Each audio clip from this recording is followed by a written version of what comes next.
നമസ്കാരം, PSC today YouTube ചാനലിലേക്ക് ഏവർക്കും സ്വാഗതം. സുഹൃത്തുക്കളെ, നമ്മളിന്ന് നോക്കാൻ പോകുന്നത് നമ്മുടെ സെക്രട്ടേറിയറ്റ് ഓഫീസ് അറ്റൻഡന്റിന്റെ മെയിൻ എക്സാമിന്റെ ഡേറ്റ് വന്നു കഴിഞ്ഞു. അതുകൊണ്ട് തന്നെ നമുക്ക് ഇന്ന് മുതൽ നന്നായിട്ട് പഠിച്ചു തുടങ്ങേണ്ടതാണ്. നമ്മുടെ മുന്നിൽ ആകെ 80 ദിവസം മാത്രമേ ഉള്ളൂ സുഹൃത്തുക്കളെ എക്സാമിന് വേണ്ടിയിട്ട്. അതുകൊണ്ട് വളരെ വേഗം നമുക്ക് ടോപ്പിക്കുകൾ പഠിച്ചു തീർക്കണം.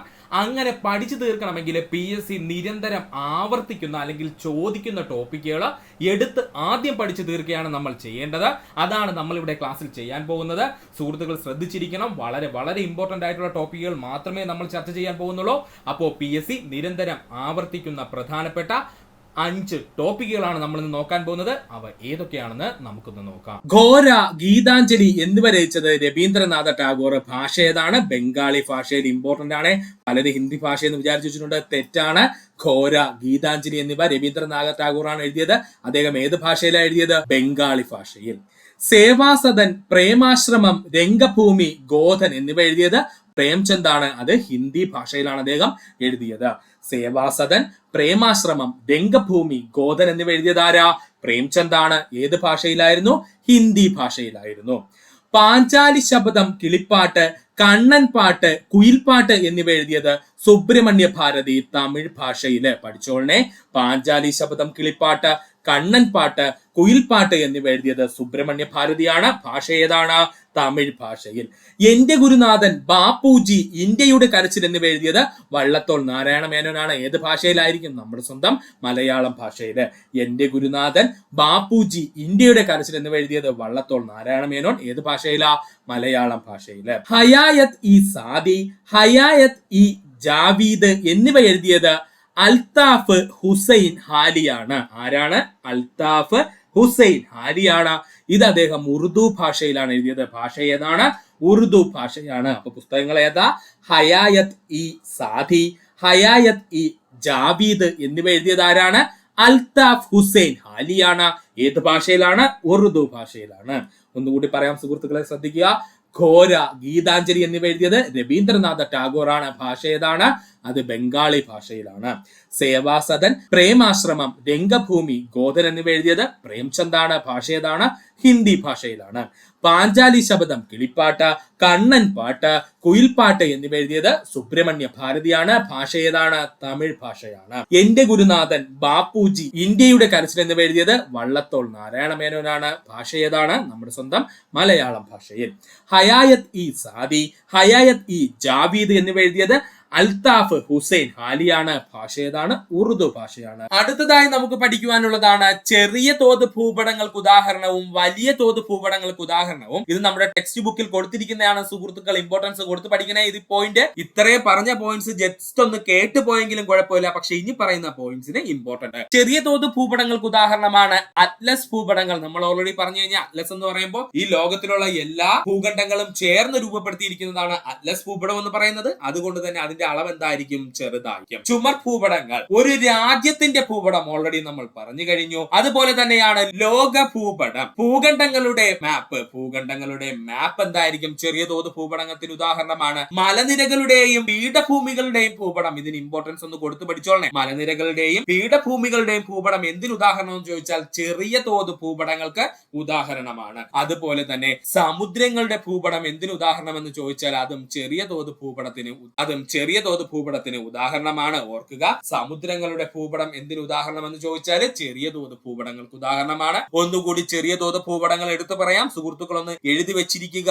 അറ്റ്ലസ് ഭൂപടങ്ങൾ, ചുമർ ഭൂപടങ്ങൾ, ഒരു രാജ്യത്തിന്റെ ഭൂപടം, ലോക ഭൂപടം, ഭൂഖണ്ഡങ്ങളുടെ മാപ്പ്, മലനിരകളുടെയും പീഠഭൂമികളുടെയും ഭൂപടം, സമുദ്രങ്ങളുടെ ഭൂപടം, ഇവയെല്ലാം ചെറിയ തോത് ഭൂപടങ്ങൾക്ക് ഉദാഹരണം. വലിയ തോത് ഭൂപടങ്ങൾക്ക് ഉദാഹരണം ചോദിച്ചാൽ കഡസ്ട്രൽ ഭൂപടങ്ങൾ. വലിയ തോത് ഭൂപടങ്ങൾക്ക് ഉദാഹരണത്തിൽ ആദ്യ സ്ഥാനത്തിരിക്കുന്നത് ആരാണ്? കഡസ്ട്രൽ ഭൂപടങ്ങൾ. ധാരാതലീയ ഭൂപടങ്ങൾ. രണ്ടാമതാരാണ്? ധാരാതലീയ ഭൂപടങ്ങൾ. ഒരു നഗരത്തിന്റെയോ ഗ്രാമത്തിന്റെയോ ഭൂപടങ്ങൾ. ഒരു നഗരത്തിന്റെയോ ഒരു ഗ്രാമത്തിന്റെയോ ഭൂപടങ്ങൾ. കൃഷിഭൂമിയുടെ ഭൂപടങ്ങൾ. കൃഷിഭൂമിയുടെ ഭൂപടങ്ങൾ. ഇത്രയുമാണ് വലിയ തോത് ഭൂപടങ്ങൾ എന്ന പേരിൽ അറിയപ്പെടുന്നത്. ഒന്നുകൂടി പറയാം സുഹൃത്തുക്കൾക്ക് വേണ്ടി. വലിയ തോത് ഭൂപടങ്ങൾ എങ്ങനെയാണെന്നുള്ളത്. കഡസ്ട്രൽ ഭൂപടങ്ങൾ വലിയ തോത് ഭൂപടങ്ങൾക്ക് ഉദാഹരണമാണ്. ധാരാതലീയ ഭൂപടങ്ങൾ വലിയ തോത് ഭൂപടങ്ങൾക്ക് ഉദാഹരണമാണ്. ഒരു നഗരത്തിന്റെയോ ഒരു ഗ്രാമത്തിന്റെയോ ഭൂപടങ്ങൾ എന്ന് വെച്ച് കഴിഞ്ഞാൽ അത് വലിയ തോത് ഭൂപടങ്ങൾക്ക് ഉദാഹരണമാണ്. അതുപോലെ തന്നെ കൃഷിഭൂമിയുടെ ഭൂപടങ്ങൾ എന്തിന് ഉദാഹരണമാണ്? വലിയ തോത് ഭൂപടങ്ങൾക്ക് ഉദാഹരണമാണ്.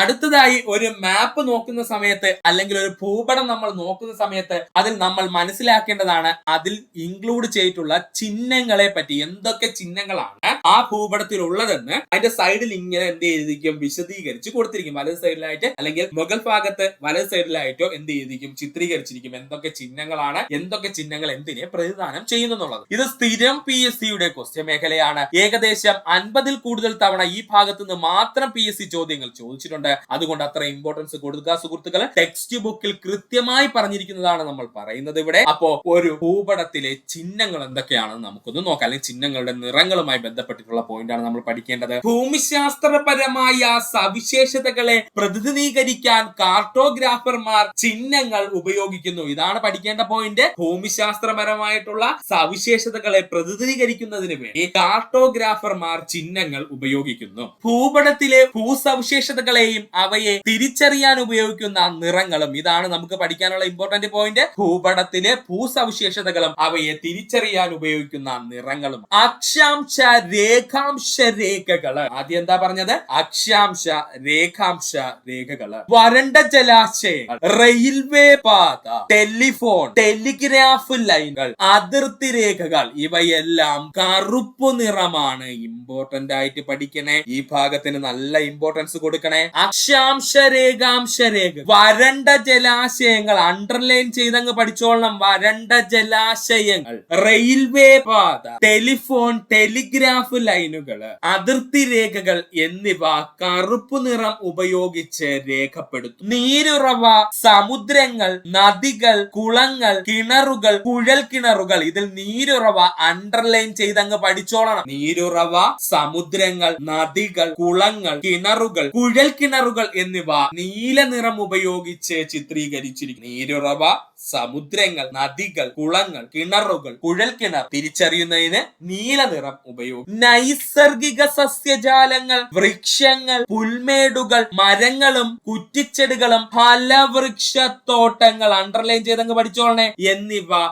എന്നിവ തിരിച്ചറിയുന്നതിന് പച്ച നിറം ഉപയോഗിക്കുന്നു. ഒന്നുകൂടി പറയാമേ. നൈസർഗിക സസ്യജാലങ്ങള്, വനങ്ങള്, പുൽമേടുകള്, മരങ്ങളും കുറ്റിച്ചെടികളും ഫലവൃക്ഷത്തോട്ടങ്ങളും തിരിച്ചറിയാനായി പച്ച നിറം ഉപയോഗിക്കുന്നു. അതിൽ ഫലവൃക്ഷത്തോട്ടങ്ങൾ അങ്ങ് അണ്ടർലൈൻ ചെയ്ത് വെച്ചേക്കണം. വേറെ കേസുണ്ട് കേട്ടോ അതിനകത്ത്. കൃഷിസ്ഥലങ്ങൾ തിരിച്ചറിയാൻ മഞ്ഞ നിറം ഉപയോഗിക്കുന്നു. ഇതാ കൺഫ്യൂഷൻ ഉണ്ടാവാതിരിക്കാൻ അണ്ടർലൈൻ ചെയ്ത് പഠിക്കാൻ പറഞ്ഞത് കേട്ടോ. ഫലവൃക്ഷത്തോട്ടങ്ങളാണെങ്കിൽ അവ പച്ച നിറത്തിലായിരിക്കും തിരിച്ചറിയുന്നത്. ഫലവൃക്ഷത്തോട്ടങ്ങളാണെങ്കിൽ അവ തിരിച്ചറിയാൻ പച്ച നിറം ഉപയോഗിക്കുന്നുവെങ്കിൽ കൃഷിസ്ഥലങ്ങൾ തിരിച്ചറിയുന്നതിന് വേണ്ടി മഞ്ഞ നിറമാണ് ഉപയോഗിക്കുന്നത്. ഇതാണ് ഇവിടുത്തെ വ്യത്യാസം. കൃഷിസ്ഥലങ്ങൾ തിരിച്ചറിയാനായിട്ട് മഞ്ഞ നിറവും ഫലവൃക്ഷത്തോട്ടങ്ങൾ തിരിച്ചറിയാനായിട്ട് പച്ച നിറവുമാണ് ഉപയോഗിക്കുന്നത്. തരിശുഭൂമി PSC ഏകദേശം 30-ൽ കൂടുതൽ തവണ PSC പ്രീവിയസ് ആയി ചോദിച്ച ചോദ്യമാണ്. തരിശുഭൂമി തിരിച്ചറിയാൻ ഉപയോഗിക്കുന്ന നിറം വെള്ള നിറം. തരിശുഭൂമി തിരിച്ചറിയാൻ ഉപയോഗിക്കുന്ന നിറം എന്താണ്? വെള്ള നിറം. പാർപ്പിടങ്ങൾ,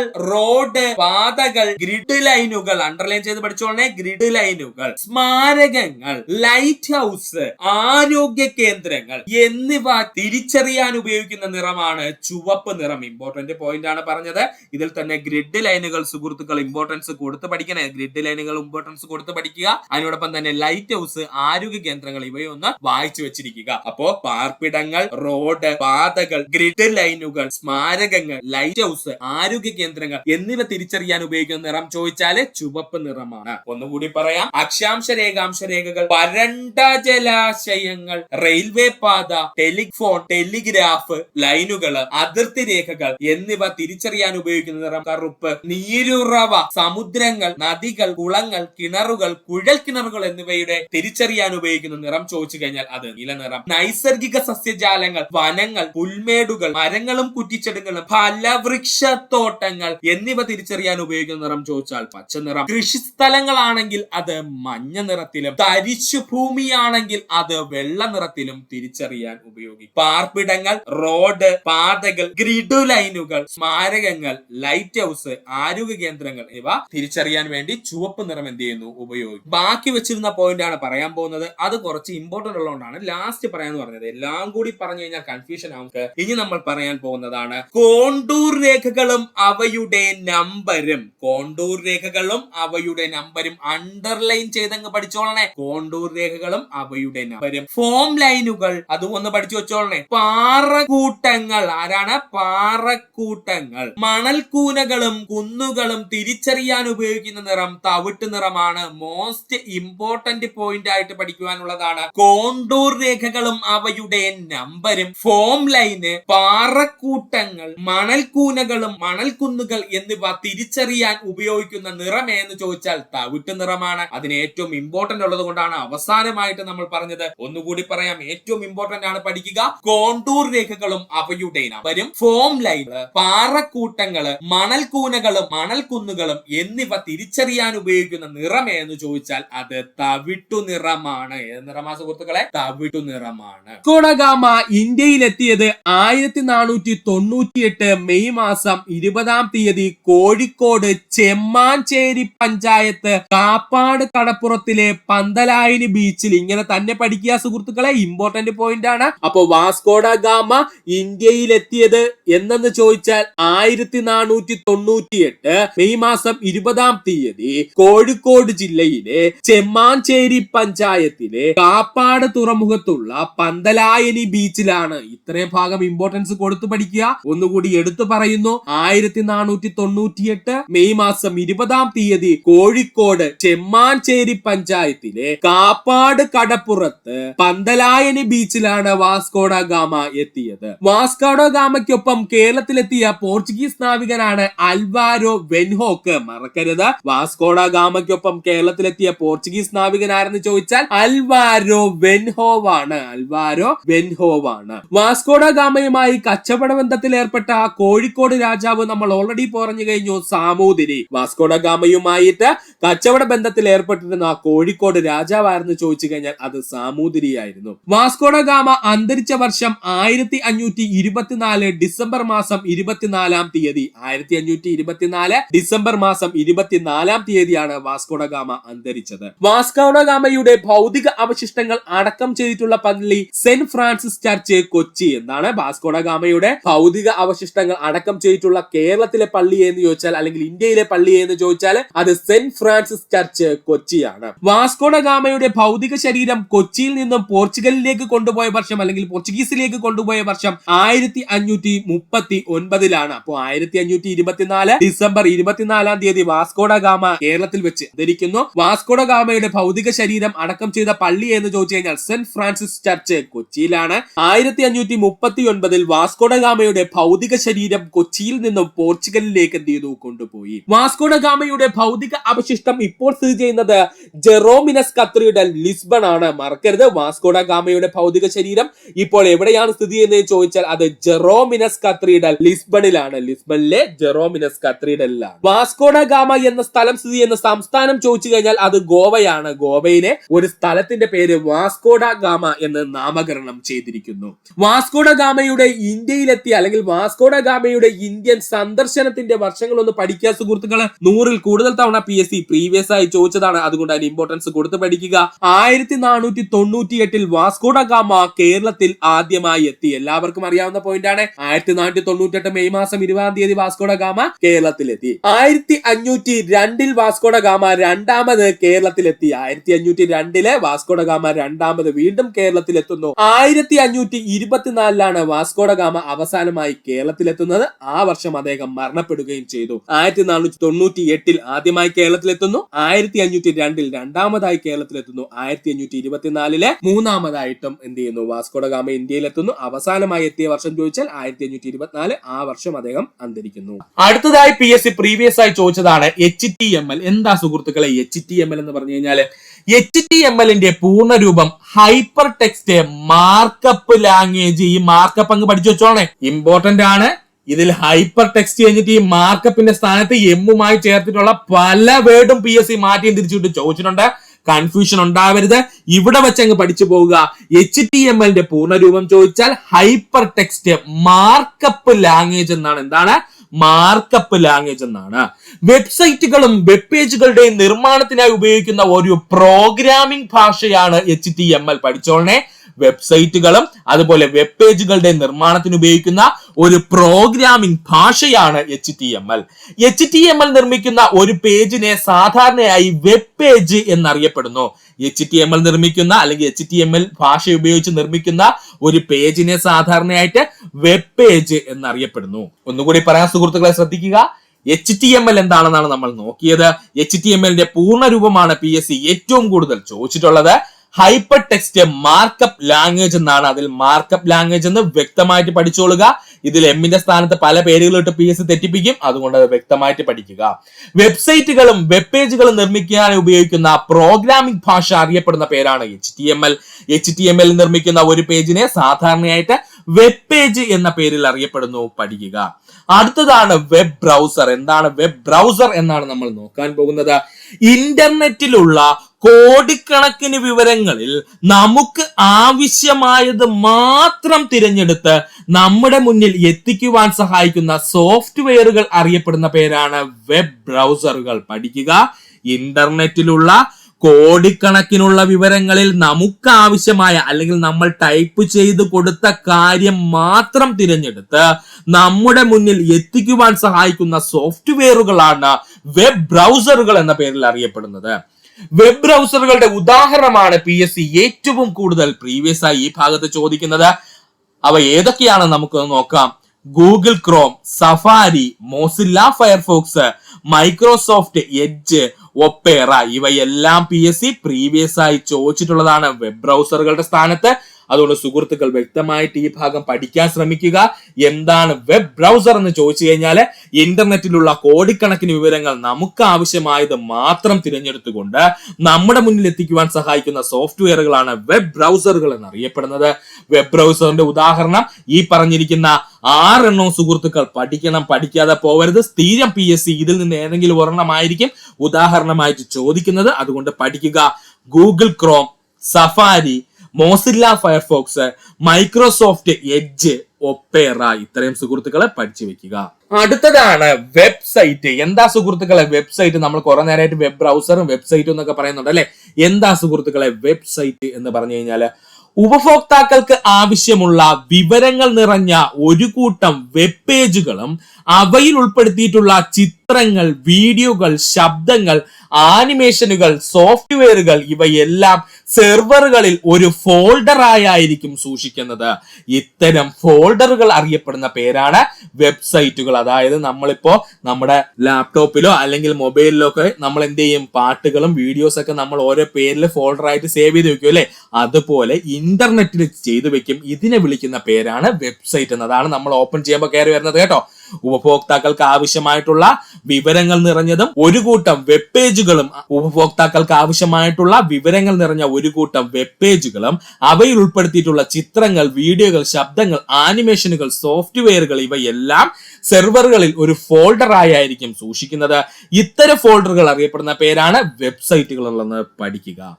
അടുത്തതാണ് HTTP. ഇത് ഒരുപാട് തവണ PSC പ്രീവിയസ് ആയി ചോദിച്ചിട്ടുള്ളതാണ്. പഠിക്കുക. HTTP എന്താണ് HTTP എന്നുള്ളത്. അപ്പൊ നമുക്ക് നോക്കാം എന്താണ് HTTP എന്നുള്ളത്. HTTPയുടെ പൂർണ്ണ രൂപമാണ് ഹൈപ്പർ ടെക്സ്റ്റ് ട്രാൻസ്ഫർ പ്രോട്ടോകോള്. പഠിച്ചോളണം. ഈ ട്രാൻസ്ഫർ എന്താ റെഡ് കളറിൽ കൊടുത്തേക്കെന്ന് ചോദിച്ചാല് ഈ ട്രാൻസ്ഫറിന്റെ T അവരെന്ത് ചെയ്യും, മാറ്റി കളിക്കും. PSC ടിയിൽ പുതിയ പുതിയ ട്രാൻസ്ഫോമിംഗ് എന്നോ അല്ലെങ്കിൽ മറ്റേതെങ്കിലും ഒക്കെ പേരൊക്കെ ഇട്ടിട്ടായിരിക്കും പറയുന്നത് കേട്ടോ. അതുകൊണ്ട് അത് വ്യക്തമായിട്ട് പഠിക്കുക. HTTPയുടെ പൂർണ്ണരൂപം ചോദിച്ചു കഴിഞ്ഞാൽ hyper text transfer protocol. Hyper text transfer protocol. ഇന്റർനെറ്റിൽ ലഭിക്കുന്ന ഫയലുകൾ കൈമാറ്റം ചെയ്യുന്നതിന് ഒരു പ്രോട്ടോകോൾ ആവശ്യമാണ്. അല്ലാതെ ചുമ്മാ തോന്നി നടക്കുന്ന നമുക്ക് എന്ത് ചെയ്യാൻ പറ്റൂല, ഫയലുകൾ എടുക്കാൻ കഴിയില്ല. ഇന്റർനെറ്റിൽ ലഭിക്കുന്ന ഫയലുകൾ കൈകാര്യം ചെയ്യുന്നതിന് ഒരു പ്രോട്ടോകോൾ ആവശ്യമാണ്. HTML ഫയലുകളും മറ്റു വിവരങ്ങളും ഇന്റർനെറ്റിൽ കൈമാറ്റം ചെയ്യുന്നതിനുള്ള പ്രോട്ടോകോൾ ആണ് ഹൈപ്പർ ടെക്സ്റ്റ് ട്രാൻസ്ഫർ പ്രോട്ടോകോൾ അഥവാ HTTP എന്ന് പറയുന്നത് കേട്ടോ. പഠിച്ചോളണേ. HTML ഫയലുകളും മറ്റു വിവരങ്ങളും ഇന്റർനെറ്റിൽ കൈമാറ്റം ചെയ്യുന്നതിനുള്ള പ്രോട്ടോകോൾ ആണ് ഹൈപ്പർ ടെക്സ്റ്റ് ട്രാൻസ്ഫർ പ്രോട്ടോകോൾ അഥവാ HTTP എന്ന് പറയുന്നത്. സുഹൃത്തുക്കൾ കണ്ടു കാണും. ഏതെങ്കിലുമൊക്കെ സൈറ്റ് എടുക്കുന്ന സമയത്ത് ഒരു ലോക്കിന്റെ പടം പച്ച കളർ കിടക്കും. എന്നിട്ട് അതിന്റെ അടുത്ത് എന്ത് ചെയ്യും, HTTP എന്നിങ്ങനെ എഴുതിയിരിക്കും. ഇതെന്ന് പറയുന്നത് ഒരു പ്രോട്ടോകോൾ ആണ് എന്നുള്ളത് സുഹൃത്തുക്കളെ പഠിക്കും. പഠിക്കുക. അപ്പൊ ഒന്നുകൂടി പറഞ്ഞുതരാം, ശ്രദ്ധിക്കുക. എന്താണ് HTTP എന്ന് ചോദിച്ചാൽ അവന്റെ പൂർണ്ണ രൂപമാണ് PSC ഏറ്റവും കൂടുതൽ പ്രീവിയസ് ആയി ചോദിച്ചിട്ടുള്ളത്. ഹൈപ്പർ ടെക്സ്റ്റ് ട്രാൻസ്ഫർ പ്രോട്ടോകോൾ എന്നാണ്. ഹൈപ്പർ ടെക്സ്റ്റ് ട്രാൻസ്ഫർ പ്രോട്ടോകോൾ എന്നാണ് ഇതിന്റെ പൂർണ്ണ രൂപം. ഇന്റർനെറ്റിൽ ലഭിക്കുന്ന ഫയലുകൾ കൈമാറ്റം ചെയ്യുന്നതിന് പ്രോട്ടോകോൾ ആവശ്യമാണ്. HTML ഫയലുകളും മറ്റു വിവരങ്ങളും ഇന്റർനെറ്റിൽ കൈമാറ്റം ചെയ്യുന്നതിനുള്ള പ്രോട്ടോകോൾ ആണ് ഹൈപ്പർ ടെക്സ്റ്റ് ട്രാൻസ്ഫർ പ്രോട്ടോകോൾ എന്ന് പറയുന്നത്. ഈ പ്രോട്ടോകോൾ സോഫ്റ്റ്വെയർ എല്ലാ സെർവർ കമ്പ്യൂട്ടറുകളിലും ഉണ്ടായിരിക്കും. ഈ പ്രോട്ടോകോൾ സോഫ്റ്റ്വെയർ എല്ലാ സെർവർ കമ്പ്യൂട്ടറുകളിലും ഉണ്ടായിരിക്കും. ബ്രൗസർ സോഫ്റ്റ്വെയറിന്റെ ഭാഗമായി നമ്മുടെ കമ്പ്യൂട്ടറിലും ഇതുണ്ട്, അതും പഠിച്ചോളണേ. ഈ പ്രോട്ടോകോൾ സോഫ്റ്റ്വെയർ എല്ലാ സെർവർ കമ്പ്യൂട്ടറുകളിലും ഉണ്ടായിരിക്കുമെന്ന് മാത്രമല്ല, ബ്രൗസർ സോഫ്റ്റ്വെയറിന്റെ ഭാഗമായിട്ട് നമ്മുടെ കമ്പ്യൂട്ടറിലും ആരുണ്ട്? ഈ പറഞ്ഞിരിക്കുന്ന HTTP എന്ന് പറയുന്ന ഹൈപ്പർ ടെക്സ്റ്റ് ട്രാൻസ്ഫർ പ്രോട്ടോകോൾ ഉണ്ട് എന്നും സുഹൃത്തുക്കളെ വ്യക്തമായിട്ട് പഠിക്കുക. ഭാരതരത്ന, ഇന്ത്യയിലെ ഏറ്റവും ഉയർന്ന സിവിലിയൻ ബഹുമതി എന്നറിയപ്പെടുന്നത് ഭാരതരത്ന. പഠിച്ചോളേ, ഇന്ത്യയിലെ ഏറ്റവും ഉയർന്ന സിവിലിയൻ ബഹുമതി എന്നറിയപ്പെടുന്നത് ഭാരതരത്നയാണ്. പത്മവിഭൂഷൺ, ഇന്ത്യയിലെ രണ്ടാമത്തെ ഏറ്റവും ഉയർന്ന സിവിലിയൻ ബഹുമതി എന്നറിയപ്പെടുന്നത് പത്മവിഭൂഷൺ ആണ്. പത്മഭൂഷൺ പൊതുമേഖലാ സ്ഥാപനങ്ങൾ ഒഴികെയുള്ള ഏതൊരു മേഖലയിലെയും സേവനങ്ങൾക്കും അംഗീകാരം നൽകുന്ന മൂന്നാമത്തെ ഇന്ത്യയിലെ ഉയർന്ന സിവിലിയൻ ബഹുമതി അറിയപ്പെടുന്ന പേരാണ് പത്മഭൂഷൺ എന്ന്. പൊതുമേഖലാ സ്ഥാപനങ്ങൾ ഉൾപ്പെടാതെ ഏതൊരു മേഖലയിലെയും സേവനങ്ങൾക്ക് അംഗീകാരം നൽകുന്ന നമ്മുടെ ഇന്ത്യയിലെ മൂന്നാമത്തെ ഉയർന്ന സിവിലിയൻ ബഹുമതി എന്നറിയപ്പെടുന്നത് ഏതാ? അത് പത്മഭൂഷൺ ആണ്. അടുത്തതാണ് പത്മശ്രീ. സർക്കാർ ജീവനക്കാർ ചെയ്യുന്ന സേവനങ്ങൾ ഉൾപ്പെടെ വിവിധ മേഖലയിലെ മികച്ച നേട്ടങ്ങൾ കൈവരിക്കുന്ന വ്യക്തിത്വങ്ങൾക്ക് നൽകുന്ന ഇന്ത്യയിലെ നാലാമത്തെ ഉയർന്ന സിവിലിയൻ ബഹുമതി എന്നറിയപ്പെടുന്നത് പത്മശ്രീയാണ്. സർക്കാർ ജീവനക്കാർ ചെയ്യുന്ന സേവനങ്ങൾ ഉൾപ്പെടെ വിവിധ മേഖലയിലെ മികച്ച സേവനങ്ങൾ അല്ലെങ്കിൽ നേട്ടങ്ങൾ നേടുന്ന വ്യക്തിത്വങ്ങൾക്ക് നൽകുന്ന ഇന്ത്യയിലെ നാലാമത്തെ ഉയർന്ന സിവിലിയൻ ബഹുമതി എന്നറിയപ്പെടുന്നത് ഏതാണ്? അത് പത്മശ്രീയാണ്. പഠിക്കുക. ഒന്നുകൂടി പറയാം സുഹൃത്തുക്കളെ, ശ്രദ്ധിക്കുക. ഭാരതരത്നം എന്ന് പറഞ്ഞു കഴിഞ്ഞാൽ ഇന്ത്യയിലെ ഏറ്റവും ഉയർന്ന സിവിലിയൻ ബഹുമതി എന്നറിയപ്പെടുന്നത് ഭാരതരത്നം. പത്മവിഭൂഷൺ എന്ന് പറഞ്ഞാൽ ഇന്ത്യയിലെ രണ്ടാമത്തെ ഏറ്റവും ഉയർന്ന സിവിലിയൻ ബഹുമതി എന്നറിയപ്പെടുന്നത് പത്മവിഭൂഷൺ ആണ്.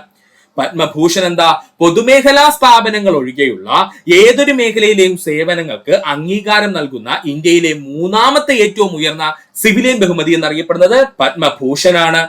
ഇനി പത്മശ്രീ എന്ന് പറഞ്ഞാൽ എന്താണ്? സർക്കാർ ജീവനക്കാർ ചെയ്യുന്ന സേവനങ്ങൾ ഉൾപ്പെടെ വിവിധ മേഖലയിലെ മികച്ച നേട്ടങ്ങൾക്ക് നൽകുന്ന ഏറ്റവും ഉയർന്ന ഇന്ത്യയിലെ നാലാമത്തെ സിവിലിയൻ ബഹുമതി എന്നറിയപ്പെടുന്നത് ഏതാ? അത് പത്മശ്രീയാണ്. ഇനി നമുക്ക് ഇന്ത്യയിലെ സിവിലിയൻ അവാർഡുകളും അത് ഏതൊക്കെ മേഖലയിലാണ് നൽകുന്നതെന്ന് നോക്കാം സുഹൃത്തുക്കളെ, ശ്രദ്ധിക്കുക. ആദ്യമായി നമുക്ക് നോക്കാനുള്ളതാണ് ഭാരതരത്നം. ഭാരതരത്നം എന്ന് പറഞ്ഞാൽ എന്താ സുഹൃത്തുക്കളെ? ഓൾറെഡി നമ്മൾ പറഞ്ഞു കഴിഞ്ഞു. ഇന്ത്യയിലെ ഏറ്റവും വലിയ സിവിലിയൻ ബഹുമതിയാണ് ഭാരതരത്നം എന്ന്. അത് പക്ഷെ ഏതൊക്കെ മേഖലയിലാണ് നൽകുന്നതെന്ന് ചോദിച്ചാല് കല, സാഹിത്യം, ശാസ്ത്രം, പൊതുസേവനങ്ങൾ എന്നീ മേഖലയിലെ മികവ് കാണിക്കുന്ന വ്യക്തിത്വങ്ങൾക്ക് നൽകുന്ന ഇന്ത്യയിലെ ഏറ്റവും ഉയർന്ന സിവിലിയൻ ബഹുമതി എന്നറിയപ്പെടുന്നത് ഏതാണ്? അത് ഭാരതരത്നമാണ്. ഒന്നുകൂടി പറയാം സുഹൃത്തുക്കളെ, ശ്രദ്ധിക്കുക. ഭാരതരത്നം എന്ന് പറഞ്ഞാൽ എന്താണ്? ഓൾറെഡി നമ്മൾ പറഞ്ഞു. ഇന്ത്യയിലെ ഏറ്റവും ഉയർന്ന സിവിലിയൻ ബഹുമതിയാണ് ഭാരതരത്നം. അത് ഏതൊക്കെ മേഖലയിലാണ് നൽകുന്നത്? കല, സാഹിത്യം, ശാസ്ത്രം, പൊതുസേവനം എന്നീ മേഖലകളിൽ മികവ് കാണിക്കുന്ന വ്യക്തിത്വങ്ങൾക്ക് നൽകുന്ന അവാർഡാണ് ഭാരതരത്നം എന്ന് പറഞ്ഞു കഴിഞ്ഞാൽ. അസാധാരണവും വിശിഷ്ടവുമായ സേവനങ്ങൾ നൽകുന്ന വ്യക്തിത്വങ്ങൾക്ക് നൽകുന്നതാണ് പത്മവിഭൂഷൺ. പത്മവിഭൂഷൺ ആർക്കാ നൽകുന്നത്? അസാധാരണവും വിശിഷ്ടവുമായ സേവനങ്ങൾ നൽകുന്ന വ്യക്തിത്വങ്ങൾക്ക് നൽകുന്നതാണ് പത്മവിഭൂഷൺ. പത്മഭൂഷൺ ഒരു ഹയർ ഓർഡറിന്റെ വിശിഷ്ട സേവനം എന്നറിയപ്പെടുന്നത് എന്ന് ചോദിച്ചാൽ അത് പത്മഭൂഷൺ ആണ്. ഒരു ഹയർ ഓർഡറിന്റെ വിശിഷ്ട സേവനം എന്നറിയപ്പെടുന്നത് ഏതാണ്? അത് പത്മഭൂഷൺ ആണ്. ഇനി എന്താ പത്മശ്രീ എന്ന് പറഞ്ഞു കഴിഞ്ഞാൽ വിശിഷ്ട സേവനം. അത് ഏതൊരു മേഖലയും ആയിക്കോട്ടെ, ഏതൊരു മേഖലയിലും പ്രവർത്തിക്കുന്ന അല്ലെങ്കിൽ നല്ല രീതിയിൽ പ്രവർത്തനം കാഴ്ചവെക്കുന്ന വ്യക്തിത്വങ്ങൾക്ക് നൽകുന്ന അവാർഡാണ് പത്മശ്രീ അവാർഡ് എന്ന് പറയുന്നത്. പഠിക്കുക. ഇനി നമുക്ക് നോക്കാനുള്ളത് ഇന്ത്യയിലെ കായിക അവാർഡുകളാണ്. ഇന്ത്യയിലെ കായിക അവാർഡുകൾ. Major Dhyan Chand Khel Ratna award. Major Dhyan Chand Khel Ratna award നൽകുന്നത് സ്പോർട്സും അതുപോലെ തന്നെ ഗെയിമുകൾക്കുമാണ്. തെറ്റിപ്പോവല്ലേ. മേജർ ധ്യാൻചന്ദ് ഖേൽ രത്ന അവാർഡ് നൽകുന്നത് എന്തിനൊക്കെ മേഖലയിലാ? സ്പോർട്സിനും ഗെയിമുകൾക്കുമാണ്. അർജുന അവാർഡ് സ്പോർട്സ് മേഖലയ്ക്ക് മാത്രമാണ് അർജുന അവാർഡ് നൽകുന്നത്. ശ്രദ്ധിച്ചോളണേ, സ്പോർട്സ് മേഖലയ്ക്ക് മാത്രമാണ് അർജുന അവാർഡ് നൽകുന്നത്. അത് ഗെയിംസ് മേഖലയ്ക്ക് നൽകാറില്ല. സ്പോർട്സ് മേഖലയ്ക്ക് മാത്രം നൽകുന്ന അവാർഡാണ് അർജുന അവാർഡ് എന്ന് പറയുന്നത്. ദ്രോണാചാര്യ അവാർഡ്. സ്പോർട്സിലും ഗെയിംസിലും മികച്ച പരിശീലകർക്ക് നൽകുന്ന അവാർഡ് അറിയപ്പെടുന്ന പേരാണ് ദ്രോണാചാര്യ അവാർഡ്. ദ്രോണാചാര്യ അവാർഡ് ആർക്കാ നൽകുന്നത്? സ്പോർട്സിലും ഗെയിംസിലും മികച്ച പരിശീലനം നൽകുന്ന പരിശീലകർക്ക് ലഭിക്കുന്ന അവാർഡാണ് എന്തെന്ന് പറയുന്നത്? ദ്രോണാചാര്യ അവാർഡ് എന്ന് പറയുന്നത്. മേജർ ധ്യാൻചന്ദ് അവാർഡ്, നേരത്തെ പറഞ്ഞതുപോലെ സ്പോർട്സിലും ഗെയിംസ് മേഖലയിലുമുള്ള വ്യക്തിത്വങ്ങൾക്ക് നൽകുന്ന അവാർഡാണ് major Dhyan Chand award. Maulana Abdul Kalam Azad trophy, running trophy എന്നറിയപ്പെടുന്നതാണ് കേട്ടോ ഇത്. മൗലാന അബ്ദുൽ കലാം ആസാദ് ട്രോഫി എന്തിനാണ്? ഈ റണ്ണിംഗ് മേഖലയിൽ നൽകുന്ന വ്യക്തികൾക്ക് നൽകുന്ന ട്രോഫിയാണ് മൗലാന അബ്ദുൽ കലാം ആസാദ് ട്രോഫി. രാഷ്ട്രീയ ഖേൽ പ്രോത്സാഹൻ പുരസ്കാരം സ്പോർട്സ് മേഖലയ്ക്ക് നൽകുന്നു. രാഷ്ട്രീയ ഖേൽ പ്രോത്സാഹൻ പുരസ്കാരം എവിടെയാണ് നൽകുന്നത്? സ്പോർട്സ് മേഖലയ്ക്ക് മാത്രമായി നൽകുന്ന അവാർഡാണ് രാഷ്ട്രീയ ഖേൽ പ്രോത്സാഹൻ പുരസ്കാരം എന്ന് പറഞ്ഞു കഴിഞ്ഞാല്. ഒന്നുകൂടി പറയാം സുഹൃത്തുക്കളെ, ശ്രദ്ധിക്കുക. ഇന്ത്യയിലെ പ്രധാന കായിക അവാർഡുകളും അത് ഏതൊക്കെ മേഖലയിലാണ് നൽകുന്നതെന്നുമാണ് നമ്മൾ നോക്കിയത്. മേജർ ധ്യാൻചന്ദ് ഖേൽരത്ന അവാർഡ് എന്തിനാണ്? സ്പോർട്സിനും ഗെയിംസുകൾക്കും നൽകുന്നു. അർജുന അവാർഡ് ആണെങ്കിൽ സ്പോർട്സ് മേഖലയ്ക്ക് മാത്രം നൽകുന്ന അവാർഡാണ്. ദ്രോണാചാര്യ അവാർഡ് എന്ന് പറഞ്ഞാല് സ്പോർട്സിലും ഗെയിംസിലും മികച്ച പരിശീലനം നൽകുന്ന പരിശീലകർക്ക് നൽകുന്ന അവാർഡാണ് Dronacharya award. Major Dhyan Chand award എന്തിനാണ്? സ്പോർട്സിലും ഗെയിംസ് മേഖലയ്ക്കും നൽകുന്നു. മൗലാന അബ്ദുൽ കലാം ആസാദ് ട്രോഫി എന്ന് പറയുന്നത് റണ്ണിംഗുകാർക്ക് നൽകുന്ന ട്രോഫിയാണ്. മൗലാന അബ്ദുൽ കലാം ആസാദ് ട്രോഫി. രാഷ്ട്രീയ ഖേൽ പ്രോത്സാഹൻ പുരസ്കാരം എന്ന് പറയുന്നത് സ്പോർട്സ് മേഖലയ്ക്ക് നൽകുന്നതാണ്. പഠിക്കുക. അടുത്തതായി നമുക്ക് നോക്കാനുള്ളതാണ് ഇന്ത്യയിലെ സാഹിത്യ അവാർഡുകൾ. ഇന്ത്യയിലെ സാഹിത്യ അവാർഡുകളും അത് നൽകുന്ന മേഖലയും. ഭാരതീയ ജ്ഞാനപീഠ പുരസ്കാരം. ഭാരതീയ ജ്ഞാനപീഠ പുരസ്കാരം ഒരു ഇന്ത്യൻ പൗരന്റെ ഏറ്റവും മികച്ച സാഹിത്യ രചനയ്ക്ക് ലഭിക്കുന്ന അവാർഡാണ് ഭാരതീയ ജ്ഞാനപീഠ പുരസ്കാരം. ഒരു ഇന്ത്യൻ പൗരന്റെ ഏറ്റവും മികച്ച സാഹിത്യ രചനയ്ക്കോ അല്ലെന്നുണ്ടെങ്കിൽ പറയാം സാഹിത്യ മേഖലയ്ക്ക് അദ്ദേഹം നൽകിയ സംഭാവനകൾ മാനിച്ചുകൊണ്ട് നൽകുന്ന അവാർഡാണ് ഭാരതീയ ജ്ഞാനപീഠ പുരസ്കാരം എന്ന് പറയുന്നത്. സാഹിത്യ അക്കാദമി അവാർഡ്, മികച്ച സാഹിത്യ സൃഷ്ടികൾക്ക് നൽകുന്ന അവാർഡാണ് സാഹിത്യ അക്കാദമി അവാർഡ്. സാഹിത്യ അക്കാദമി അവാർഡ് എന്ന് പറഞ്ഞാല് മികച്ച സാഹിത്യ സൃഷ്ടികൾക്ക് നൽകുന്ന അവാർഡാണ് സാഹിത്യ അക്കാദമി അവാർഡ്. വ്യാസ് സമ്മാൻ, ഹിന്ദിയിലെ മികച്ച സാഹിത്യ കൃതികൾക്ക് മാത്രം നൽകുന്ന അവാർഡാണ് വ്യാസ് സമ്മാൻ എന്നറിയപ്പെടുന്നത്. വ്യാസ് സമ്മാൻ എന്തിനാ നൽകുന്നത്? ഹിന്ദിയിലെ മികച്ച സാഹിത്യ സൃഷ്ടികൾക്ക് അല്ലെങ്കിൽ കൃതികൾക്ക് മാത്രം നൽകുന്ന അവാർഡാണ് വ്യാസ് സമ്മാൻ എന്ന് പറയുന്നത്. രബീന്ദ്ര പുരസ്കാരം, ബംഗാളി സാഹിത്യ മേഖലയ്ക്ക് മാത്രം നൽകുന്ന അവാർഡാണ് രബീന്ദ്ര പുരസ്കാരം എന്നറിയപ്പെടുന്നത്. രബീന്ദ്ര പുരസ്കാരം എന്താണ്? ബംഗാളി സാഹിത്യ മേഖലയ്ക്ക് മാത്രം നൽകുന്ന പുരസ്കാരം അറിയപ്പെടുന്ന പേരാണ് രബീന്ദ്ര പുരസ്കാരം എന്നുള്ളത്. ഒന്നുകൂടി പറയാം സുഹൃത്തുക്കളെ, ശ്രദ്ധിക്കുക. ഇന്ത്യയിലെ സാഹിത്യ അവാർഡുകളെ പറ്റിയാണ് നമ്മൾ പറഞ്ഞത്. ഭാരതീയ ജ്ഞാനപീഠ പുരസ്കാരം എന്തിനാണ് നൽകുന്നത്? ഇന്ത്യയിലെ ഒരു പൗരന്റെ ഏറ്റവും മികച്ച സാഹിത്യ രചനയ്ക്ക് നൽകുന്ന അവാർഡാണ് ഭാരതീയ ജ്ഞാനപീഠ പുരസ്കാരം എന്ന് പറയുന്നത്. എന്താണ് സാഹിത്യ അക്കാദമി അവാർഡ് എന്ന് പറഞ്ഞാൽ? മികച്ച സാഹിത്യ സൃഷ്ടിക്ക് നൽകുന്ന അവാർഡാണ് സാഹിത്യ അക്കാദമി അവാർഡ് എന്ന് പറയുന്നത്. എന്താ വ്യാസ സമ്മാൻ എന്ന് പറഞ്ഞാൽ?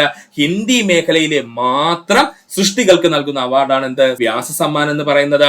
ഇനി രബീന്ദ്ര പുരസ്കാരം എന്ന് പറഞ്ഞാൽ ബംഗാളി സാഹിത്യ മേഖലയ്ക്ക് മാത്രം നൽകുന്ന അവാർഡ് അറിയപ്പെടുന്ന പേരാണ് രബീന്ദ്ര പുരസ്കാരം എന്ന് പറയുന്നത്. മിയാൻഡറുകൾ കാണപ്പെടുന്ന നദീഘട്ടം ചോദിച്ചാൽ അത് മധ്യഘട്ടം. മിയാൻഡറുകൾ കാണപ്പെടുന്ന നദീഘട്ടം ചോദിച്ചു കഴിഞ്ഞാൽ അത് മധ്യഘട്ടമാണ്.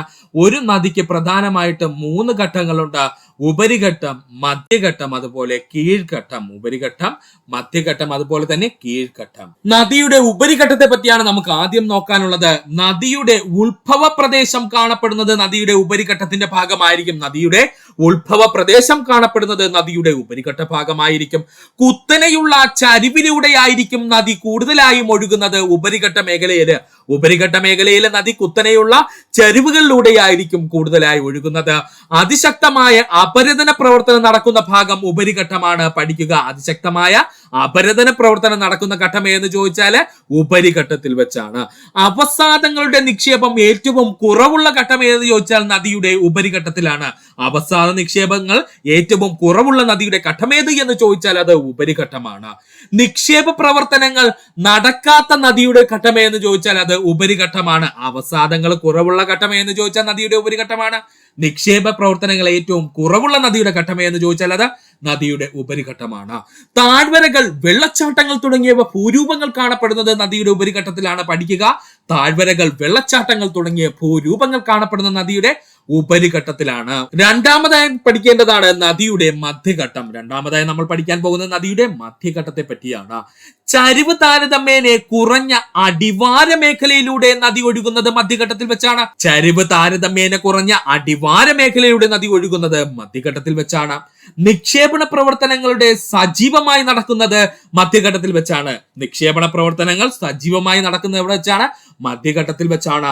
കൂടുതൽ അവസാദങ്ങൾ ഒഴുക്കിക്കൊണ്ടുവരുന്നതും മധ്യഘട്ടത്തിൽ വെച്ചാണ്. നദി ഏറ്റവും കൂടുതൽ അവസാദങ്ങൾ ഒഴുക്കിക്കൊണ്ടുവരുന്നത് മധ്യഘട്ടത്തിൽ വെച്ചാണ്. അതുപോലെ മിയാൻഡറുകളും ഓക്സ്ബോ തടാകങ്ങൾ എന്നിവ രൂപപ്പെടുന്നത് നദിയുടെ മധ്യഘട്ടത്തിൽ വെച്ചാണ്. മിയാൻഡറുകളും ഓക്സ്ബോ തടാകങ്ങളും രൂപപ്പെടുന്നത് നദിയുടെ മധ്യഘട്ടത്തിൽ വെച്ചാണ്. പഠിക്കുക. ഒന്നുകൂടി പറയുവാണെങ്കിൽ സുഹൃത്തുക്കളെ, മിയാൻഡറുകൾ കാണപ്പെടുന്ന നദിയുടെ ഘട്ടം ചോദിച്ചാൽ മധ്യഘട്ടമാണ്. നദിക്ക് 3 പ്രധാനപ്പെട്ട ഘട്ടമുണ്ട്. നദിയുടെ ഉപരിഘട്ടം, മധ്യഘട്ടം, അതുപോലെ തന്നെ കീഴ്ഘട്ടം. നദിയുടെ ഉത്ഭവ പ്രദേശം എന്നറിയപ്പെടുന്നത് നദിയുടെ ഉപരിഘട്ടമാണ്. കുത്തനെയുള്ള ചെരുവുകളിലൂടെ നദി ഒഴുകുന്നത് ഉപരിഘട്ടത്തിൽ വെച്ചാണ്. ശക്തമായ അപരദന പ്രവർത്തനം നടക്കുന്ന ഭാഗം ഉപരിഘട്ടമാണ്. അവസാദങ്ങൾ ഏറ്റവും കുറച്ചുണ്ടാകുന്നത് നദിയുടെ ഉപരിഘട്ടത്തിൽ വെച്ചാണ്. നിക്ഷേപ പ്രവർത്തനങ്ങൾ ഇല്ലാത്ത നദിയുടെ ഘട്ടം എന്ന് ചോദിച്ചാൽ അത് ഉപരിഘട്ടമാണ്. താഴ്വരകൾ, വെള്ളച്ചാട്ടങ്ങൾ തുടങ്ങിയ ഭൂരൂപങ്ങൾ കാണപ്പെടുന്നത് നദിയുടെ ഉപരിഘട്ടത്തിൽ വെച്ചാണ്. നദിയുടെ മധ്യഘട്ടത്തെ കുറിച്ച് പറയുവാണെങ്കിൽ ചരിവ് താരതമ്യേന കുറഞ്ഞ അടിവാര മേഖലയിലൂടെ നദി ഒഴുകുന്നത് മധ്യഘട്ടത്തിൽ വെച്ചാണ്. നിക്ഷേപണ പ്രവർത്തനങ്ങൾ സജീവമായി നടക്കുന്നത് മധ്യഘട്ടത്തിൽ വെച്ചാണ്. കൂടുതലായി അവസാദങ്ങൾ ഒഴുക്കിക്കൊണ്ടുവരുന്ന ഘട്ടം എന്ന് ചോദിച്ചാൽ അത് മധ്യഘട്ടത്തിൽ വെച്ചാണ്. മിയാൻഡറുകൾ, ഓക്സ്ബോ തടാകങ്ങൾ എന്നിങ്ങനെയുള്ള ഭൂരൂപങ്ങൾ കാണപ്പെടുന്നത് മധ്യഘട്ടത്തിൽ വെച്ചാണ്. പഠിക്കുക. അടുത്തത് നമുക്ക് പഠിക്കാനുള്ളത് നദിയുടെ കീഴ്ഘട്ടം. സമതല ഭാഗത്തു കൂടിയുള്ള നദിയുടെ ഒഴുക്ക് നദിയുടെ കീഴ്ഘട്ടത്തിൽ വെച്ചാണ്. സമതല ഭാഗത്തു കൂടിയുള്ള നദിയുടെ ഒഴുക്ക് നദിയുടെ കീഴ്ഘട്ടത്തിൽ വെച്ചാണ്. നിക്ഷേപണ പ്രവർത്തനങ്ങൾ ഏറ്റവും കൂടുതൽ കാണുന്നത് നദിയുടെ കീഴ്ഘട്ടത്തിലാണ്. നദിയുടെ കീഴ്ഘട്ടത്തിലാണ് നിക്ഷേപണ പ്രവർത്തനങ്ങൾ ഏറ്റവും കൂടുതൽ കാണുന്നത്. നദിയിൽ അവസാദങ്ങളുടെയും ജലത്തിന്റെയും അളവ് വളരെ കൂടുതലായി കാണപ്പെടുന്നത് നദിയുടെ കീഴ്ഘട്ടത്തിലാണ്. നദിയിലെ അവസാദങ്ങളുടെയും ജലത്തിന്റെയും അളവ് കൂടുതലായി കാണപ്പെടുന്നത് നദിയുടെ കീഴ്ഘട്ടത്തിലാണ്. പ്രളയ സമതലങ്ങളും ഡെൽറ്റകൾ തുടങ്ങിയ നിക്ഷേപണ ഭൂരൂപങ്ങൾ കൂടുതലായി കാണപ്പെടുന്നത് നദിയുടെ കീഴ്ഘട്ടത്തിലാണ്. പഠിക്കുക. പ്രളയ സമതലങ്ങളും ഡെൽറ്റകൾ തുടങ്ങിയ നിക്ഷേപണ ഭൂരൂപങ്ങൾ കൂടുതലായി കാണപ്പെടുന്നത് നദിയുടെ കീഴ്ഘട്ടത്തിലാണ്. ഒന്നുകൂടി പറയുവാണേ, സമതല ഭാഗത്തു കൂടിയുള്ള നദിയുടെ ഒഴുക്ക് എപ്പോഴാണ്? കീഴ്ഘട്ടത്തിലാണ്. നിക്ഷേപണ പ്രവർത്തനങ്ങൾ ഏറ്റവും കൂടുതലായി നടക്കുന്നത് നദിയുടെ കീഴ്ഘട്ടത്തിലാണ്. നദിയിൽ അവസാദ നിക്ഷേപങ്ങൾ, ജലത്തിന്റെ അളവും കൂടുതലായി കാണപ്പെടുന്നത് നദിയുടെ കീഴ്ഘട്ടത്തിൽ വെച്ചാണ്. പ്രളയ സമതലങ്ങളും ഡെൽറ്റകളും എന്നീ നിക്ഷേപണ ഭൂരൂപങ്ങൾ കാണപ്പെടുന്നത് നദിയുടെ കീഴ്ഘട്ടത്തിൽ വെച്ചാണ്. പഠിക്കുക. ഫലങ്ങൾ പാകമാകുന്നതിന് സഹായിക്കുന്ന സസ്യ ഹോർമോൺ ആണ് എഥിലീൻ. പഠിക്കുക. ഫലങ്ങൾ പാകമാകുന്നതിന് സഹായിക്കുന്ന സസ്യ ഹോർമോൺ ചോദിച്ചാൽ അത് എഥിലീൻ ആണ്. വാതക രൂപത്തിലുള്ള സസ്യ ഹോർമോൺ എഥിലീനാണ്. പഠിക്കുക. വാതക രൂപത്തിലുള്ള സസ്യ ഹോർമോൺ എന്ന് ചോദിച്ചാൽ അത് എഥിലീനാണ്. ഒന്നുകൂടി പറയാം. ഫലങ്ങൾ പാകമാകുന്നതിന് സഹായിക്കുന്ന സസ്യ ഹോർമോൺ ചോദിച്ചാൽ അത് എഥിലീനാണ്. വാതക രൂപത്തിലുള്ള ഒരു സസ്യ ഹോർമോൺ എന്ന് ചോദിച്ചാൽ അത് എഥിലീനാണ്. ഇനി നമുക്ക് പഠിക്കാനുള്ളത് സസ്യ ഹോർമോണുകളും അവയുടെ ധർമ്മങ്ങളുമാണ്. ശ്രദ്ധിച്ചിരിക്കുക സുഹൃത്തുക്കളെ. ആദ്യമായി നമ്മൾ പഠിക്കാൻ പോകുന്ന സസ്യ ഹോർമോൺ ആണ് ഓക്സിൻ. ഓക്സിന്റെ ധർമ്മം എന്താ സുഹൃത്തുക്കളെ? കോശ വളർച്ച. കോശത്തിന്റെ വളർച്ചയ്ക്ക് സഹായിക്കുന്നത് ഓക്സിനാണ്. കോശ ദീർഘീകരണം. കോശത്തിന്റെ നീളം എന്താണ്? വർദ്ധിപ്പിക്കുന്നതിന് സഹായിക്കുന്നത് ഓക്സിനാണ്. അഗ്രമുകുളത്തിന്റെ വളർച്ച. അഗ്രമുകുളം വളരുന്നതിന് കാരണമാരാണ്? ഓക്സിനാണ്. അതുപോലെ തന്നെ ഫലങ്ങൾ രൂപീകരിക്കാൻ സഹായിക്കുന്നത് ഓക്സിനാണ്. ഫലങ്ങളെ രൂപീകരിക്കാൻ സഹായിക്കുന്നത് ആരാണ്? ഓക്സിനാണ്. ഒന്നുകൂടി പറയാം. സസ്യ ഹോർമോൺ ഏതാണ്? ഓക്സിനാണ്. നമ്മൾ ആദ്യം പറഞ്ഞത്. ഓക്സിന്റെ ധർമ്മം ചോദിച്ചു കഴിഞ്ഞാൽ കോശ വളർച്ച, കോശ ദീർഘീകരണം, അഗ്രമുകുളം വളർച്ച, അതുപോലെ ഫലരൂപീകരണവും ആരുടെ ധർമ്മമാണ്? ഓക്സിന്റെ ധർമ്മമാണ്. അടുത്ത സസ്യ ഹോർമോൺ ആണ് അബ്സസിക് ആസിഡ്. രണ്ടാമത്തെ സസ്യ ഹോർമോൺ ഏതാണ്? Abscisic acid. ഭ്രൂണത്തിന്റെ സുഷുപ്താവസ്ഥ. ഒന്നാമതായി അബ്സസിക് ആസിഡിന്റെ ധർമ്മം എന്താണ്? ഭ്രൂണത്തിന്റെ സുഷുപ്താവസ്ഥ. പാകമായ ഇലകൾ, കായ്കൾ എന്നിവ കൊഴിയുന്നതിന് സഹായിക്കുന്നതും അബ്സസിക് ആസിഡ് ആണ്. അടുത്തതായി പറയാനുള്ളതാണ് ജിബർലിൻ. ജിബർലിന്റെ ധർമ്മം എന്തെന്ന് ചോദിച്ചു കഴിഞ്ഞാൽ സമൃദ്ധ ആഹാരത്തെ വിഘടിപ്പിച്ച് വിത്തുകൾ മുളയ്ക്കാൻ സഹായിക്കുന്നത് ജിബർലിനാണ്. പഠിക്കുക. ജിബർലിന്റെ ധർമ്മം എന്താണ്? സമൃദ്ധാഹാരത്തെ വിഘടിപ്പിച്ച് വിത്തുകൾ മുളയ്ക്കാൻ സഹായിക്കുന്നത് ജിബ്രലിനാണ്. അതുപോലെ തന്നെ ഇലകൾ വിരിയുന്നതിന് സഹായിക്കുന്നത് ജിബ്രലിനാണ്. ഇലകൾ വിരിയാൻ സഹായിക്കുന്നത് എന്താണ്? ജിബ്രലിനാണ്. ഒന്നുകൂടി പറയാം, ജിബ്രലിന്റെ ധർമ്മം സമൃദ്ധാഹാരത്തെ വിഘടിപ്പിച്ച് വിത്തുകൾ മുളയ്ക്കാൻ സഹായിക്കുന്നത് ജിബ്രലിനാണ്. ഇലകൾ വിരിയാൻ സഹായിക്കുന്നതാണെന്ന് ചോദിച്ചാൽ അത് ജിബ്രലിനാണ്. അടുത്തതായി നമ്മൾ പഠിക്കാൻ പോകുന്ന സസ്യ ഹോർമോണാണ് എഥിലീൻ. ഇലകളും ഫലങ്ങളും പാകമാകുന്നതിന് വേണ്ടി സഹായിക്കുന്നത് എഥിലീനാണ്. നമ്മൾ ഓൾറെഡി പറഞ്ഞു കഴിഞ്ഞു. ഇലകളും ഫലങ്ങളും പാകമാകുന്നതിന് വേണ്ടി സഹായിക്കുന്നത് എഥിലീനാണ്. അമിതമായ അളവിലാണെങ്കിൽ ഇലകളും ഫലങ്ങളും കൊഴിയുന്നതിന് കാരണമാകുന്നതും എഥിലീനാണ്. അത് പഠിച്ചോളണേ. അമിതമായ അളവിൽ എഥിലീൻ ഉൽപ്പാദിപ്പിക്കപ്പെട്ടാൽ സസ്യങ്ങളുടെ ഇലകളും ഫലങ്ങളും കൊഴിയുന്നതിന് കാരണമാകുന്നു. അതുപോലെ തന്നെ എഥിലീൻ ഇലകളുടെയും ഫലങ്ങളും പാകമാകുന്നതിന് സഹായിക്കുകയും ചെയ്യുന്നു. പഠിക്കുക. സൈറ്റോകിനിൻ എന്ന സസ്യ ഹോർമോണിന്റെ ധർമ്മം നമുക്ക് നോക്കാം. കോശ വളർച്ച, കോശ വിഭജനം, കോശ വൈവിധ്യവൽക്കരണം, ഇത് മൂന്നുമാണ് സൈറ്റോകിനിൻ എന്ന സസ്യ ഹോർമോണിന്റെ ധർമ്മം. സൈറ്റോകിനിൻ എന്ന സസ്യ ഹോർമോണിന്റെ ധർമ്മം എന്താണ്? കോശ വളർച്ച, കോശ വിഭജനം, കോശ വൈവിധ്യവൽക്കരണം. ഒന്നുകൂടി പറയാം സുഹൃത്തുക്കളെ. സസ്യ ഹോർമോണിൽ നമ്മൾ ആദ്യം പഠിച്ചത് ഓക്സിനെയാണ്. ഓക്സിന്റെ ധർമ്മം എന്തൊക്കെയാണ്? കോശ വളർച്ച, കോശ ദീർഘീകരണം, അഗ്രമുകുളം വളർച്ച, ഫലരൂപീകരണം. അബ്സസിക് ആസിഡിന്റെ ധർമ്മം എന്താണ്? ഭ്രൂണത്തിന്റെ സുഷുപ്താവസ്ഥയെ അതുപോലെ തന്നെ പാകമായ ഇലകൾ, കായ്കൾ എന്നിവ കൊഴിച്ചു കളയുന്നതുമാരാണ് അബ്സസിക് ആസിഡ് ആണ്.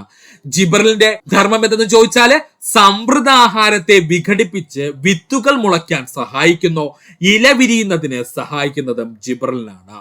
എഥിലീന്റെ പ്രധാനപ്പെട്ട ധർമ്മം ചോദിച്ചു കഴിഞ്ഞാൽ ഇലകളും ഫലങ്ങളും പാകമാകുന്നതിന് വേണ്ടി സഹായിക്കുന്നു. അമിതമായ എഥിലീൻ ഉൽപാദനം സസ്യ ഇലകളും ഫലങ്ങളും കൊഴിയുന്നതിന് കാരണമാകുന്നു. സൈറ്റോകിനിന്റെ ധർമ്മം എന്തെന്ന് ചോദിച്ചാല് കോശ വളർച്ച, കോശ വിഭജനം, കോശ വൈവിധ്യവൽക്കരണം. ഏതൊക്കെയാണ്? ഇത്രയും സുഹൃത്തുക്കളെ പഠിക്കുക. ഇന്ത്യയുടെ അതിർത്തി രേഖകളെ പറ്റിയാണ് ശ്രദ്ധിച്ചിരിക്കുക. ഒരുപാട് തവണ PSC പ്രീവിയസ് ആയി ചോദിച്ച മേഖലയാണിത്. ഇന്ത്യയുടെ അതിർത്തി രേഖകൾ. ഇന്ത്യയെയും പാകിസ്ഥാനെയും തമ്മിൽ വേർതിരിക്കുന്ന അതിർത്തി രേഖയാണ് റാഡ്ക്ലിഫ് രേഖ. ഇന്ത്യയെയും പാകിസ്ഥാനെയും തമ്മിൽ വേർതിരിക്കുന്ന രേഖ ഏതാ സുഹൃത്തുക്കളെ? റാഡ്ക്ലിഫ് രേഖയാണ്. ഇന്ത്യയെയും പാകിസ്ഥാനെയും ക്ലിപ്പ് ഉപയോഗിച്ചങ്ങ് ബന്ധിപ്പിച്ചിരിക്കുന്നു എന്നങ്ങ് പഠിക്കുക. ഇന്ത്യയെയും പാകിസ്ഥാനെയും തമ്മിൽ വേർതിരിച്ചിരിക്കുന്ന രേഖ എന്ന് ചോദിച്ചാൽ അത് റാഡ്ക്ലിഫ് രേഖയാണ്. ഇന്ത്യയെയും പാകിസ്ഥാനെയും തമ്മിൽ ക്ലിപ്പ് ഉപയോഗിച്ച് വേർതിരിച്ചിരിക്കുന്നു എന്നങ്ങ് പഠിക്കുക. ഇന്ത്യയെയും പാകിസ്ഥാനെയും തമ്മിൽ വേർതിരിച്ചിരിക്കുന്ന രേഖ റാഡ്ക്ലിഫ് രേഖ. റാഡ്ക്ലിഫ് രേഖ തയ്യാറാക്കിയ വ്യക്തി സിറിൽ റാഡ്ക്ലിഫ് ആണ്. റാഡ്ക്ലിഫ് രേഖ തയ്യാറാക്കിയ വ്യക്തി സിറിൽ റാഡ്ക്ലിഫ് ആണ്. പഠിക്കുക. ഇന്ത്യ പാക് അതിർത്തി രേഖ നിർണയിക്കുന്നതിന് വേണ്ടി നിയമിതമായ കമ്മീഷനാണ് ലോർഡ് മൗണ്ട് ബാറ്റൻ കമ്മീഷൻ. പഠിച്ചു വെച്ചോളെ. ഇന്ത്യ പാക് അതിർത്തി നിർണയിക്കുന്നതിന് വേണ്ടി നിയമിതനായ കമ്മീഷൻ എന്ന് ചോദിച്ചാൽ അത് ലോർഡ് മൗണ്ട് ബാറ്റൻ കമ്മീഷൻ ആണ്. ഇന്ത്യ പാക് അതിർത്തി രേഖയായ റാഡ്ക്ലിഫ് രേഖ നിലവിൽ വന്നത് 1947 ഓഗസ്റ്റ് മാസം 17-ാം തീയതിയാണ്. പഠിക്കുക. ഇന്ത്യ പാക് അതിർത്തി രേഖയായ റാഡ്ക്ലിഫ് രേഖ നിലവിൽ വന്നത് 1947 ഓഗസ്റ്റ് മാസം 17-ാം തീയതിയാണ്. ഇന്ത്യയെയും ചൈനയെയും തമ്മിൽ വേർതിരിക്കുന്ന രേഖയാണ് മക്മോഹൻ രേഖ. ഇന്ത്യയെയും ചൈനയും തമ്മിൽ വേർതിരിക്കുന്ന രേഖ എന്ന് ചോദിച്ചാൽ അതാണ് മക്മോഹൻ രേഖ. മക്മോഹൻ രേഖയുടെ രൂപീകരണത്തിന് കാരണമായ കൺവെൻഷനാണ് ഷിംല കൺവെൻഷൻ. പഠിക്കുക. മക്മോഹൻ രേഖയുടെ രൂപീകരണവുമായി ബന്ധപ്പെട്ടിരിക്കുന്ന കൺവെൻഷൻ ഏതാ സുഹൃത്തുക്കളെ? ഷിംല കൺവെൻഷൻ ആണ്. മക്മോഹൻ രേഖയിൽ ഒപ്പുവെച്ച രാജ്യങ്ങൾ ഇന്ത്യയും ടിബറ്റുമാണ്. മക്മോഹൻ രേഖയിൽ ഒപ്പുവെച്ച രാജ്യങ്ങൾ ചോദിച്ചാൽ ഇന്ത്യയും ടിബറ്റുമാണ്. അന്ന് ടിബറ്റിനെ ചൈന പിടിച്ചടക്കിയിട്ടില്ലായിരുന്നു. ഇപ്പോ പറഞ്ഞു കഴിഞ്ഞാൽ അത് ഇന്ത്യയും ചൈനയും എന്ന് നമുക്ക് പറയാം. അതുകൊണ്ടാണ് ബ്രാക്കറ്റിൽ ചൈന ചേർത്തത്. ഒന്നുകൂടി പഠിക്കാൻ നമുക്ക്. ഇന്ത്യയെയും പാകിസ്ഥാനെയും തമ്മിൽ വേർതിരിക്കുന്ന അതിർത്തി രേഖ അറിയപ്പെടുന്ന പേരാണ് റാഡ്ക്ലിഫ് രേഖ എന്ന് പറയുന്നത്. ക്ലിപ്പ് ഉപയോഗിച്ച് ഇന്ത്യയെ പാകിസ്ഥാനെ തമ്മിൽ വേർതിരിച്ചിരിക്കുന്നു എന്നൊക്കെ പഠിക്കുക. റാഡ്ക്ലിഫ് രേഖ തയ്യാറാക്കിയ വ്യക്തിയാണെന്ന് ചോദിച്ചാൽ അത് സിറിൽ റാഡ്ക്ലിഫ് ആണ്. ഇന്ത്യ പാക് അതിർത്തി രേഖയായ റാഡ്ക്ലിഫ് രേഖ നിലവിൽ വന്നത് 1947 ഓഗസ്റ്റ് മാസം 17-ാം തീയതിയാണ്. ഇന്ത്യയെയും ചൈനയെയും തമ്മിൽ വിഭജിക്കുന്ന അതിർത്തി എന്ന് ചോദിച്ചാൽ അത് മക്മോഹൻ രേഖയാണ്. മക്മോഹൻ രേഖയുടെ രൂപീകരണത്തിന് കാരണമായ കൺവെൻഷൻ ചോദിച്ചു കഴിഞ്ഞാൽ അത് ഷിംല കൺവെൻഷൻ ആണ്. മക്മോഹൻ രേഖയിൽ വെച്ചിരിക്കുന്ന രാജ്യങ്ങൾ ചോദിച്ചാൽ ഇന്ത്യയും ടിബറ്റുമാണ്. അതായത് ഇപ്പോഴത്തെ ചൈനയാണ് എന്നങ്ങ് ഓർത്തു വെച്ചിരിക്കുക. പാകിസ്ഥാന്റെയും അഫ്ഗാനിസ്ഥാനെയും തമ്മിൽ വേർതിരിക്കുന്ന രേഖയാണ് ഡുറാൻഡ് രേഖ. പാകിസ്ഥാനെയും അഫ്ഗാനിസ്ഥാനെയും തമ്മിൽ വേർതിരിക്കുന്ന രേഖ ഏതാണ്? ഡുറാൻഡ് രേഖ. എന്താണ് ഡുറാൻഡ് രേഖ? രണ്ട് രാജ്യങ്ങളും ദുരന്തമാണ് എന്നങ്ങ് പഠിച്ചു വെച്ചിരുന്നാൽ മതി. കോഡിന് വേണ്ടി പറഞ്ഞതാണ്. രണ്ട് രാജ്യങ്ങളും ദുരന്തമാണ് എന്നങ്ങ് പഠിച്ചു വെക്കുക. പാകിസ്ഥാനെയും പാകിസ്ഥാനെയും അഫ്ഗാനിസ്ഥാനെയും തമ്മിൽ വേർതിരിക്കുന്ന രേഖയാണ് ഡുറാന്റ് രേഖ. എന്ത് പേര്? ഡുറാന്റ് രേഖ. ഇന്ത്യയെയും ശ്രീലങ്കയും തമ്മിൽ വേർതിരിക്കുന്നതാണ് പാക് കടലിടുക്ക്. ഇന്ത്യയെയും ശ്രീലങ്കയും തമ്മിൽ വേർതിരിക്കുന്ന രേഖ പാക് കടലിടുക്ക്. പാക് കടലിടുക്കിനോടടുത്തായി കിടക്കുന്ന ഇന്ത്യൻ സംസ്ഥാനം തമിഴ്നാട്. പാക് കടലിനോടടുത്തായി നിൽക്കുന്ന ഇന്ത്യൻ സംസ്ഥാനം തമിഴ്നാട്. ഇന്ത്യയെയും പാകിസ്ഥാനെയും തമ്മിൽ വേർതിരിക്കുന്ന സൈനിക രേഖ അറിയപ്പെടുന്ന പേരാണ് LOC അല്ലെങ്കിൽ ലൈൻ ഓഫ് കൺട്രോൾ. മറക്കരുത്, ഇന്ത്യയെയും പാകിസ്ഥാനെയും തമ്മിൽ വേർതിരിക്കുന്ന സൈനിക രേഖ അറിയപ്പെടുന്ന പേരാണ് LOC അഥവാ ലൈൻ ഓഫ് കൺട്രോൾ. പഠിക്കാൻ ഡൗട്ടുള്ള സുഹൃത്തുക്കൾക്ക് ഇന്ത്യ പാകിസ്ഥാനെ ലോക്ക് ആക്കി എന്നങ്ങ് പഠിക്കുക കേട്ടോ. ഇന്ത്യ പാകിസ്ഥാനെ ലോക്ക് ആക്കി എന്നങ്ങ് പഠിക്കുക. അപ്പോ LOC എന്ന് അവിടെ നിന്ന് കിട്ടും, ലൈൻ ഓഫ് കൺട്രോൾ. മറക്കാതെ പഠിക്കുക. ഇന്ത്യയെയും ചൈനയെയും തമ്മിൽ വേർതിരിക്കുന്ന സൈനിക രേഖയാണ് LAC line of actual control എന്ന പേരിൽ അറിയപ്പെടുന്നു. ഇന്ത്യയെയും ചൈനയെയും തമ്മിൽ വേർതിരിക്കുന്ന സൈനിക രേഖ ഏതാണ്? LAC അല്ലെങ്കിൽ ലൈൻ ഓഫ് ആക്ച്വൽ കൺട്രോൾ. ഒന്നുകൂടി പറയുവാണേ, പാകിസ്ഥാനെയും അഫ്ഗാനിസ്ഥാനെയും തമ്മിൽ വേർതിരിക്കുന്ന രേഖ ഡുറാന്റ് രേഖ. ഇന്ത്യയെയും ശ്രീലങ്കയും തമ്മിൽ വേർതിരിക്കുന്ന രേഖ പാക് കടലിടുക്ക്. പാക് കടലിടുക്കിനോട് ചേർന്ന് നിൽക്കുന്ന ഇന്ത്യൻ സംസ്ഥാനം തമിഴ്നാട്. ഇന്ത്യയെയും പാകിസ്ഥാനെയും തമ്മിൽ വേർതിരിക്കുന്ന സൈനിക രേഖ ചോദിച്ചു കഴിഞ്ഞാൽ അത് LOC ആണ് അല്ലെങ്കിൽ ലൈൻ ഓഫ് കൺട്രോൾ എന്ന പേരിൽ അറിയപ്പെടുന്നു.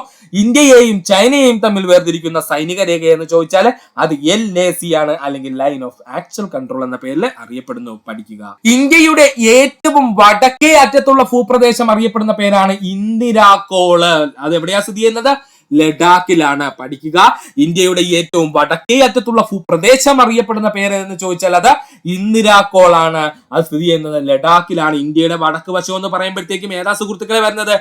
ഹിമാലയത്തിന്റെ ഭാഗമായിട്ടുള്ള പ്രദേശമാണ് വരുന്നത്. ആ പ്രദേശത്ത് നല്ല തണുപ്പാണല്ലേ. തണുപ്പിന്റെ ഇംഗ്ലീഷ് എന്താ സുഹൃത്തുക്കളെ? കോൾഡ്. അപ്പോ ഇന്ത്യയുടെ ഏറ്റവും വടക്കേ അറ്റത്ത് നല്ല കോൾഡ് ആയതുകൊണ്ട് ഇന്ദിരാകോൾ സ്ഥിതി ചെയ്യുന്നത് എവിടെയെന്ന് ചോദിച്ചാൽ ഇന്ത്യയുടെ വടക്കേ അറ്റത്താണ്, ലഡാക്കിലാണ്.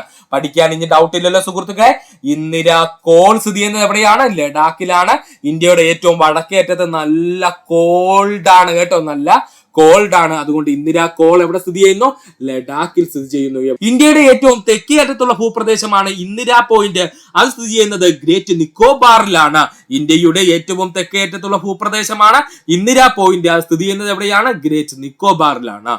പിഗ്മാലിയൻ പോയിന്റ് എന്നും പാർസൺ പോയിന്റ് എന്നും അറിയപ്പെടുന്നത് ഇന്ദിരാ പോയിന്റ്. പഠിച്ചു വെച്ചോളണേ, പ്രീവിയസ് ക്വസ്റ്റ്യൻ. പിഗ്മാലിയൻ പോയിന്റ് എന്നും പാർസൺ പോയിന്റ് എന്നും അറിയപ്പെടുന്നത് ഇന്ദിരാ പോയിന്റ് ആണ്. ഒന്നുകൂടി പറയുവാണേ, പിഗ്മാലിയൻ പോയിന്റ് എന്നും പാർസൺ പോയിന്റ് എന്നും അറിയപ്പെടുന്നത് ഇന്ദിരാ പോയിന്റിനെയാണ്.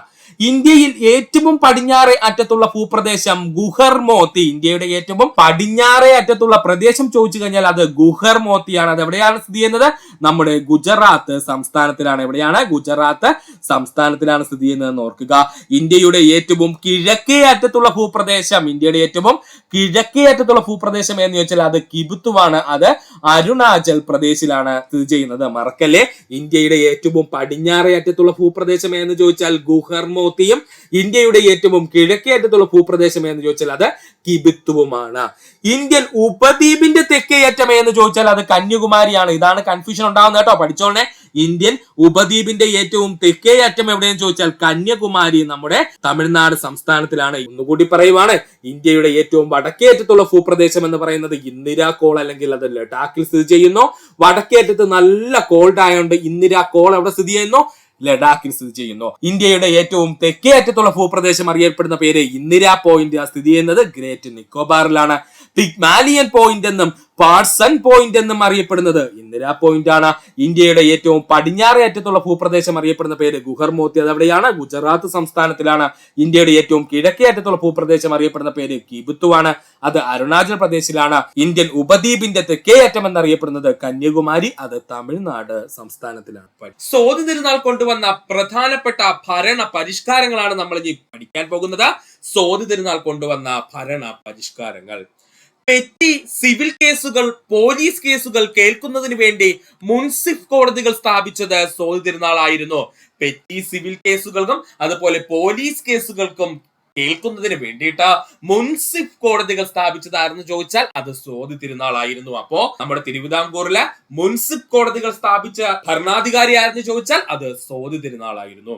ബ്രിട്ടീഷ് ഇന്ത്യയുടെ മാതൃകയിൽ ഒരു നിയമസംഹിത ക്രോഡീകരിച്ചുകൊണ്ട് 1835 മുതൽ പ്രാബല്യത്തിൽ വരുത്തുകയും ചെയ്തു. ബ്രിട്ടീഷ് ഇന്ത്യയുടെ മാതൃകയില് ഒരു നിയമ സംഹിത ക്രോഡീകരിച്ച് 1835 മുതൽ അത് പ്രാബല്യത്തിൽ വരുത്തി. എവിടെയാ? നമ്മുടെ തിരുവിതാംകൂറിൽ. തിളച്ച നെയ്യിൽ കൈമുക്കി കുറ്റം കണ്ടുപിടിക്കുന്ന ശുചീന്ദ്രം കൈമുക്ക് നിർത്തലാക്കിയതാരെന്ന് ചോദിച്ചാൽ അത് സ്വാതി തിരുനാളാണ്. പഠിച്ചോളണേ, പ്രീവിയസ് ക്വസ്റ്റ്യൻ ആണ്. തിളച്ച നെയ്യില് കൈമുക്കി കുറ്റം കണ്ടുപിടിക്കുന്ന ശുചീന്ദ്രം കൈമുക്ക് നിർത്തലാക്കിയതാരെന്ന് ചോദിച്ചാൽ സ്വാതി തിരുനാളാണ്. ആരംഭിച്ചത് ആരാ സുഹൃത്തുക്കളെ? മാർത്താണ്ഡവർമ്മയായിരുന്നു അല്ലെ? നമ്മൾ കഴിഞ്ഞ ക്ലാസ്സിൽ പഠിച്ചിരുന്നു. മാർത്താണ്ഡവർമ്മയായിരുന്നു ശുചീന്ദ്രം കൈമുക്ക് ആരംഭിച്ചത്. എന്നാൽ സ്വാതി തിരുനാളിന്റെ കാലഘട്ടം എത്തിയപ്പോഴേക്കും തിളച്ച നെയ്യിൽ കൈമുക്കി കുറ്റം കണ്ടുപിടിക്കുന്ന ശുചീന്ദ്രം കൈമുക്ക് എന്ന് പറയുന്ന പരിപാടി നിർത്തലാക്കി ആര്? സ്വാതി തിരുനാള്. രാജ്യത്തിന്റെ ഭരണകാര്യങ്ങളിൽ രാജാവ് നേരിട്ട് ശ്രദ്ധിക്കാൻ സൗകര്യമുണ്ടാക്കുന്നതിന് വേണ്ടി ഹജൂർ കച്ചേരിയും മറ്റു സർക്കാർ സ്ഥാപനങ്ങളും കൊല്ലത്ത് നിന്നും തിരുവനന്തപുരത്തേക്ക് മാറ്റി. പഠിച്ചോളണേ, രാജ്യത്തിന്റെ ഭരണകാര്യങ്ങളിലെ രാജാവിന് നേരിട്ട് ശ്രദ്ധിക്കാൻ സൗകര്യം ഉണ്ടാക്കുന്നതിന് വേണ്ടിയിട്ട് ഹജൂർ കച്ചേരിയും മറ്റു സർക്കാർ സ്ഥാപനങ്ങളും കൊല്ലത്ത് നിന്നും തിരുവനന്തപുരത്തേക്ക് മാറ്റിയ തിരുവിതാംകൂർ ഭരണാധികാരി ആര് എന്ന് ചോദിച്ചാൽ അത് സ്വാതി തിരുനാളാണ്. പഠിക്കുക. ഒന്നുകൂടി പറയാം സുഹൃത്തുക്കളെ, ശ്രദ്ധിക്കുക. സ്വാതി തിരുനാൾ കൊണ്ടുവന്ന ഭരണ പരിഷ്കാരങ്ങളാണ് നമ്മൾ നോക്കിയത്. പെറ്റി, സിവിൽ കേസുകൾ, പോലീസ് കേസുകൾ എന്നിവ കേൾക്കുന്നതിന് വേണ്ടിയിട്ട് മുൻസിഫ് കോടതികൾ സ്ഥാപിച്ചതാരെന്ന് ചോദിച്ചാൽ സ്വാതി തിരുനാളാണ്. ബ്രിട്ടീഷ് ഇന്ത്യയുടെ മാതൃകയിൽ ഒരു നിയമസംഹിത ക്രോഡീകരിക്കുകയും അത് 1935 തിരുവിതാംകൂറിലെ പ്രാബല്യത്തിൽ വരുത്തുകയും ചെയ്തു. ആരാണ്? സ്വാതി തിരുനാൾ. തിളച്ച നെയ്യിലെ കൈമുക്കി കുറ്റം കണ്ടുപിടിക്കുന്ന ശുചീന്ദ്രം കൈമുക്ക് സ്വാതി തിരുനാള് നിർത്തലാക്കി. ആരംഭിച്ചത് ആരാ സുഹൃത്തുക്കളെ? നമ്മുടെ മാർത്താണ്ഡവർമ്മയായിരുന്നു. രാജ്യത്തിന്റെ ഭരണകാര്യങ്ങളിൽ രാജാവ് നേരിട്ട് ശ്രദ്ധിക്കാൻ സൗകര്യം ഉണ്ടാകുന്നതിന് വേണ്ടിയിട്ട് ഹജൂർ കച്ചേരിയും മറ്റു സർക്കാർ സ്ഥാപനങ്ങളും കൊല്ലത്ത് നിന്നും തിരുവനന്തപുരത്തേക്ക് മാറ്റിയതാരെന്ന് ചോദിച്ചാൽ അത് സ്വാതി തിരുനാളാണ്. പഠിക്കുക. തിരുവനന്തപുരത്തെ പൂർണ്ണമായും തിരുവിതാംകൂറിന്റെ തലസ്ഥാനമാക്കി തീർത്ത തിരുവിതാംകൂർ ഭരണാധികാരി ആരെന്ന് ചോദിച്ചാൽ അത് സ്വാതി തിരുനാളാണ്. പഠിച്ചോളനെ, നല്ലൊരു പോയിന്റ് ആണ്. തിരുവനന്തപുരത്തെ പൂർണ്ണമായിട്ടും തിരുവിതാംകൂറിന്റെ തലസ്ഥാനമാക്കി തീർത്ത തിരുവിതാംകൂർ ഭരണാധികാരി ആരെന്ന് ചോദിച്ചാൽ അത് സ്വാതി തിരുനാളാണ്. പഠിക്കുക. ഇനി നമ്മൾക്ക് പഠിക്കാനുള്ളത് സ്വാതി തിരുനാൾ വിദ്യാഭ്യാസ മേഖലയിൽ എന്തൊക്കെ പുരോഗതിയാണ് കൊണ്ടുവന്നതെന്നാണ്. അപ്പോൾ ഫസ്റ്റ് നമ്മൾ പറഞ്ഞത് അദ്ദേഹത്തിന്റെ പ്രധാനപ്പെട്ട പുരോഗതികളായിരുന്നു. രണ്ടാമത് നമ്മൾ പറഞ്ഞത് ഇപ്പോ തിരുവിതാംകൂറിലെ സ്വാതി തിരുനാൾ വിദ്യാഭ്യാസ മേഖലയിൽ കൊണ്ടുവന്നിട്ടുള്ള പുരോഗതികളാണ്. നമുക്ക് നോക്കാം ഓരോന്നായിട്ട്. തിരുവിതാംകൂറിൽ ഇംഗ്ലീഷ് വിദ്യാഭ്യാസം ആരംഭിച്ചത് സ്വാതി തിരുനാളിന്റെ കാലത്താണ്. പഠിച്ചോളനെ. അല്ലെങ്കിൽ തിരുവിതാംകൂറിൽ ഇംഗ്ലീഷ് വിദ്യാഭ്യാസം കൊണ്ടുവന്നതാരെന്ന് ചോദിച്ചാൽ, ഭരണാധികാരി ആരെന്ന് ചോദിച്ചാൽ നമുക്ക് പറയാമത് സ്വാതി തിരുനാളാണ്. തിരുവിതാംകൂറിൽ ഇംഗ്ലീഷ് വിദ്യാഭ്യാസം ആരംഭിച്ചത് സ്വാതി തിരുനാളിന്റെ കാലത്താണ്. 1834 സ്വാതി തിരുനാൾ തിരുവനന്തപുരത്ത് ഒരു ഇംഗ്ലീഷ് സ്കൂൾ സ്ഥാപിച്ചു. 1836 അത് രാജാസ് ഫ്രീ സ്കൂൾ എന്ന പേരിൽ അറിയപ്പെടുകയും ചെയ്തു. പഠിച്ചോളനെ. 1834 സ്വാതി തിരുനാൾ തിരുവനന്തപുരത്ത് ഒരു ഇംഗ്ലീഷ് സ്കൂൾ സ്ഥാപിച്ചു.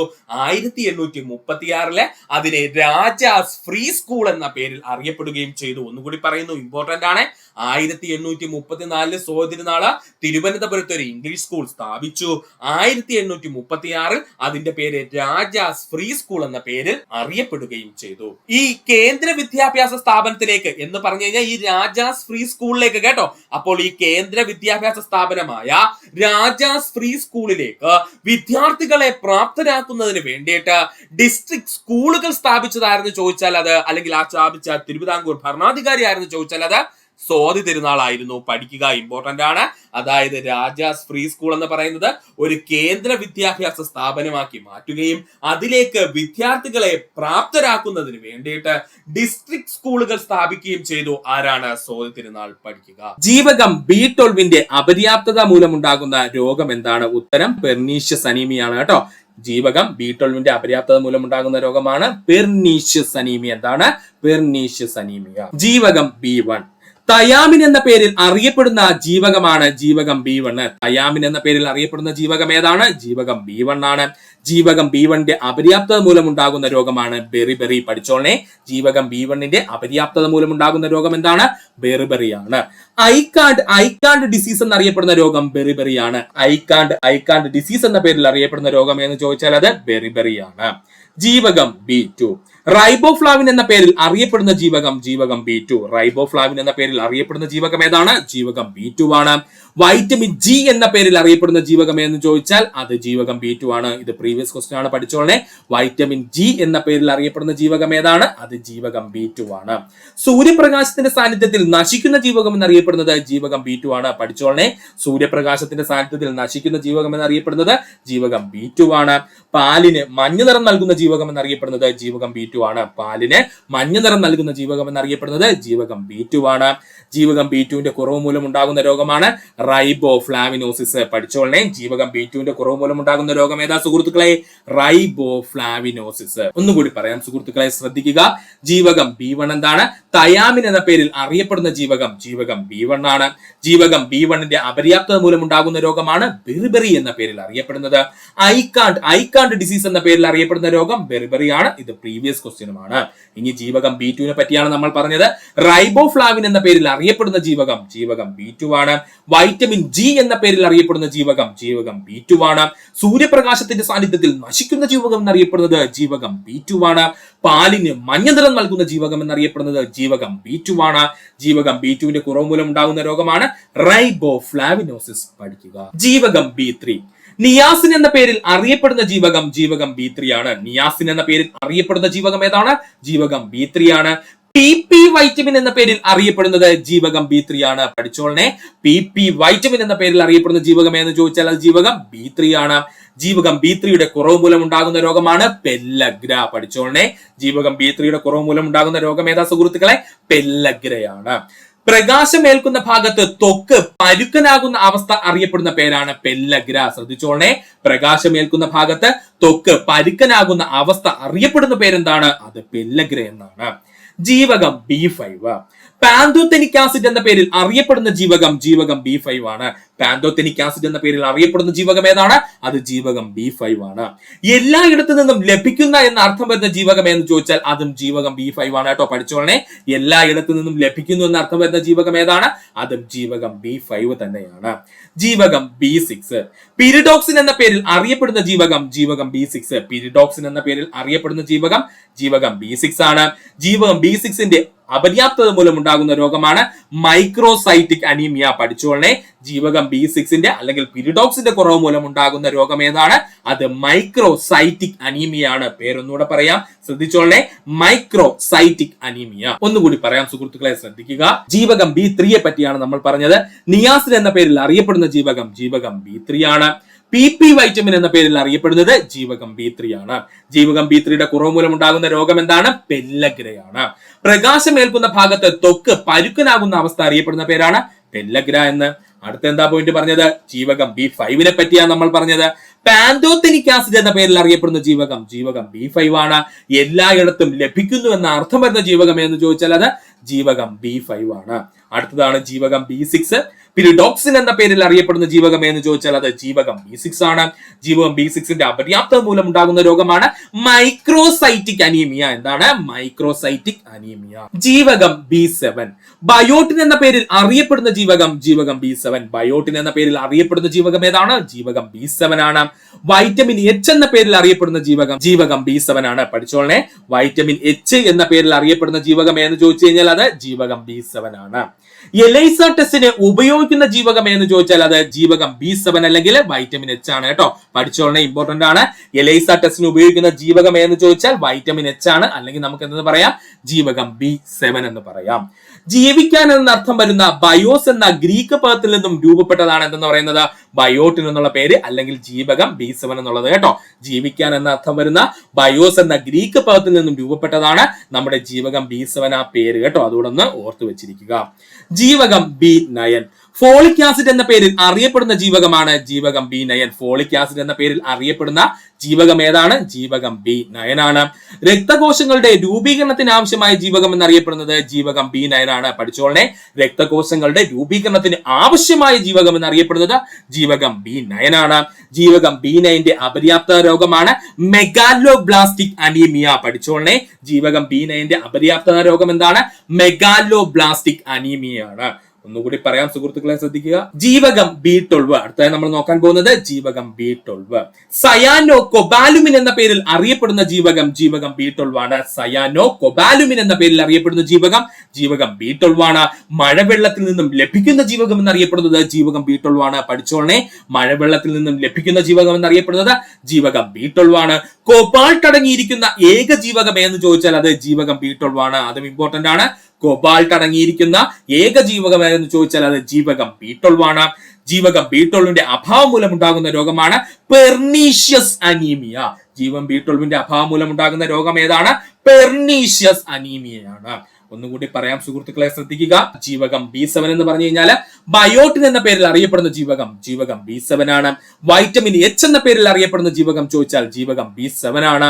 എലൈസ ടെസ്റ്റിന് ഉപയോഗിക്കുന്ന ജീവകം എന്നറിയപ്പെടുന്നത് ജീവകം B7 അല്ലെങ്കിൽ നമുക്ക് പറയാം വൈറ്റമിൻ H ആണ്. ജീവിക്കാൻ എന്ന അർത്ഥം വരുന്ന ബയോസ് എന്ന ഗ്രീക്ക് പദത്തിൽ നിന്നും രൂപപ്പെട്ടതാണ് ജീവകം B7 ആ നാമം എന്നുള്ളത് അതുകൂടെ ഒന്ന് ഓർത്തു വെക്കുക. അടുത്തതാണ് ജീവകം B9.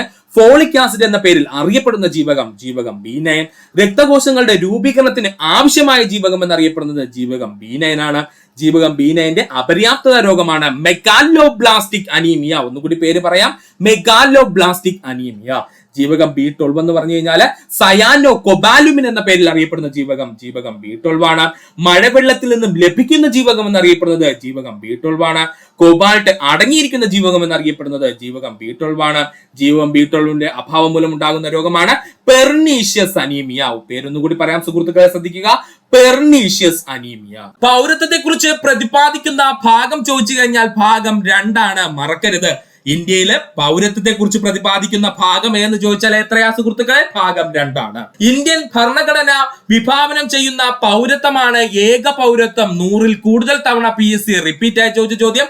ഇന്ത്യൻ ഭരണഘടന വിഭാവനം ചെയ്യുന്ന പൗരത്വം എന്താണ്? ഏക പൗരത്വമാണ്. എന്ത് പൗരത്വമാണ്? ഏക പൗരത്വം.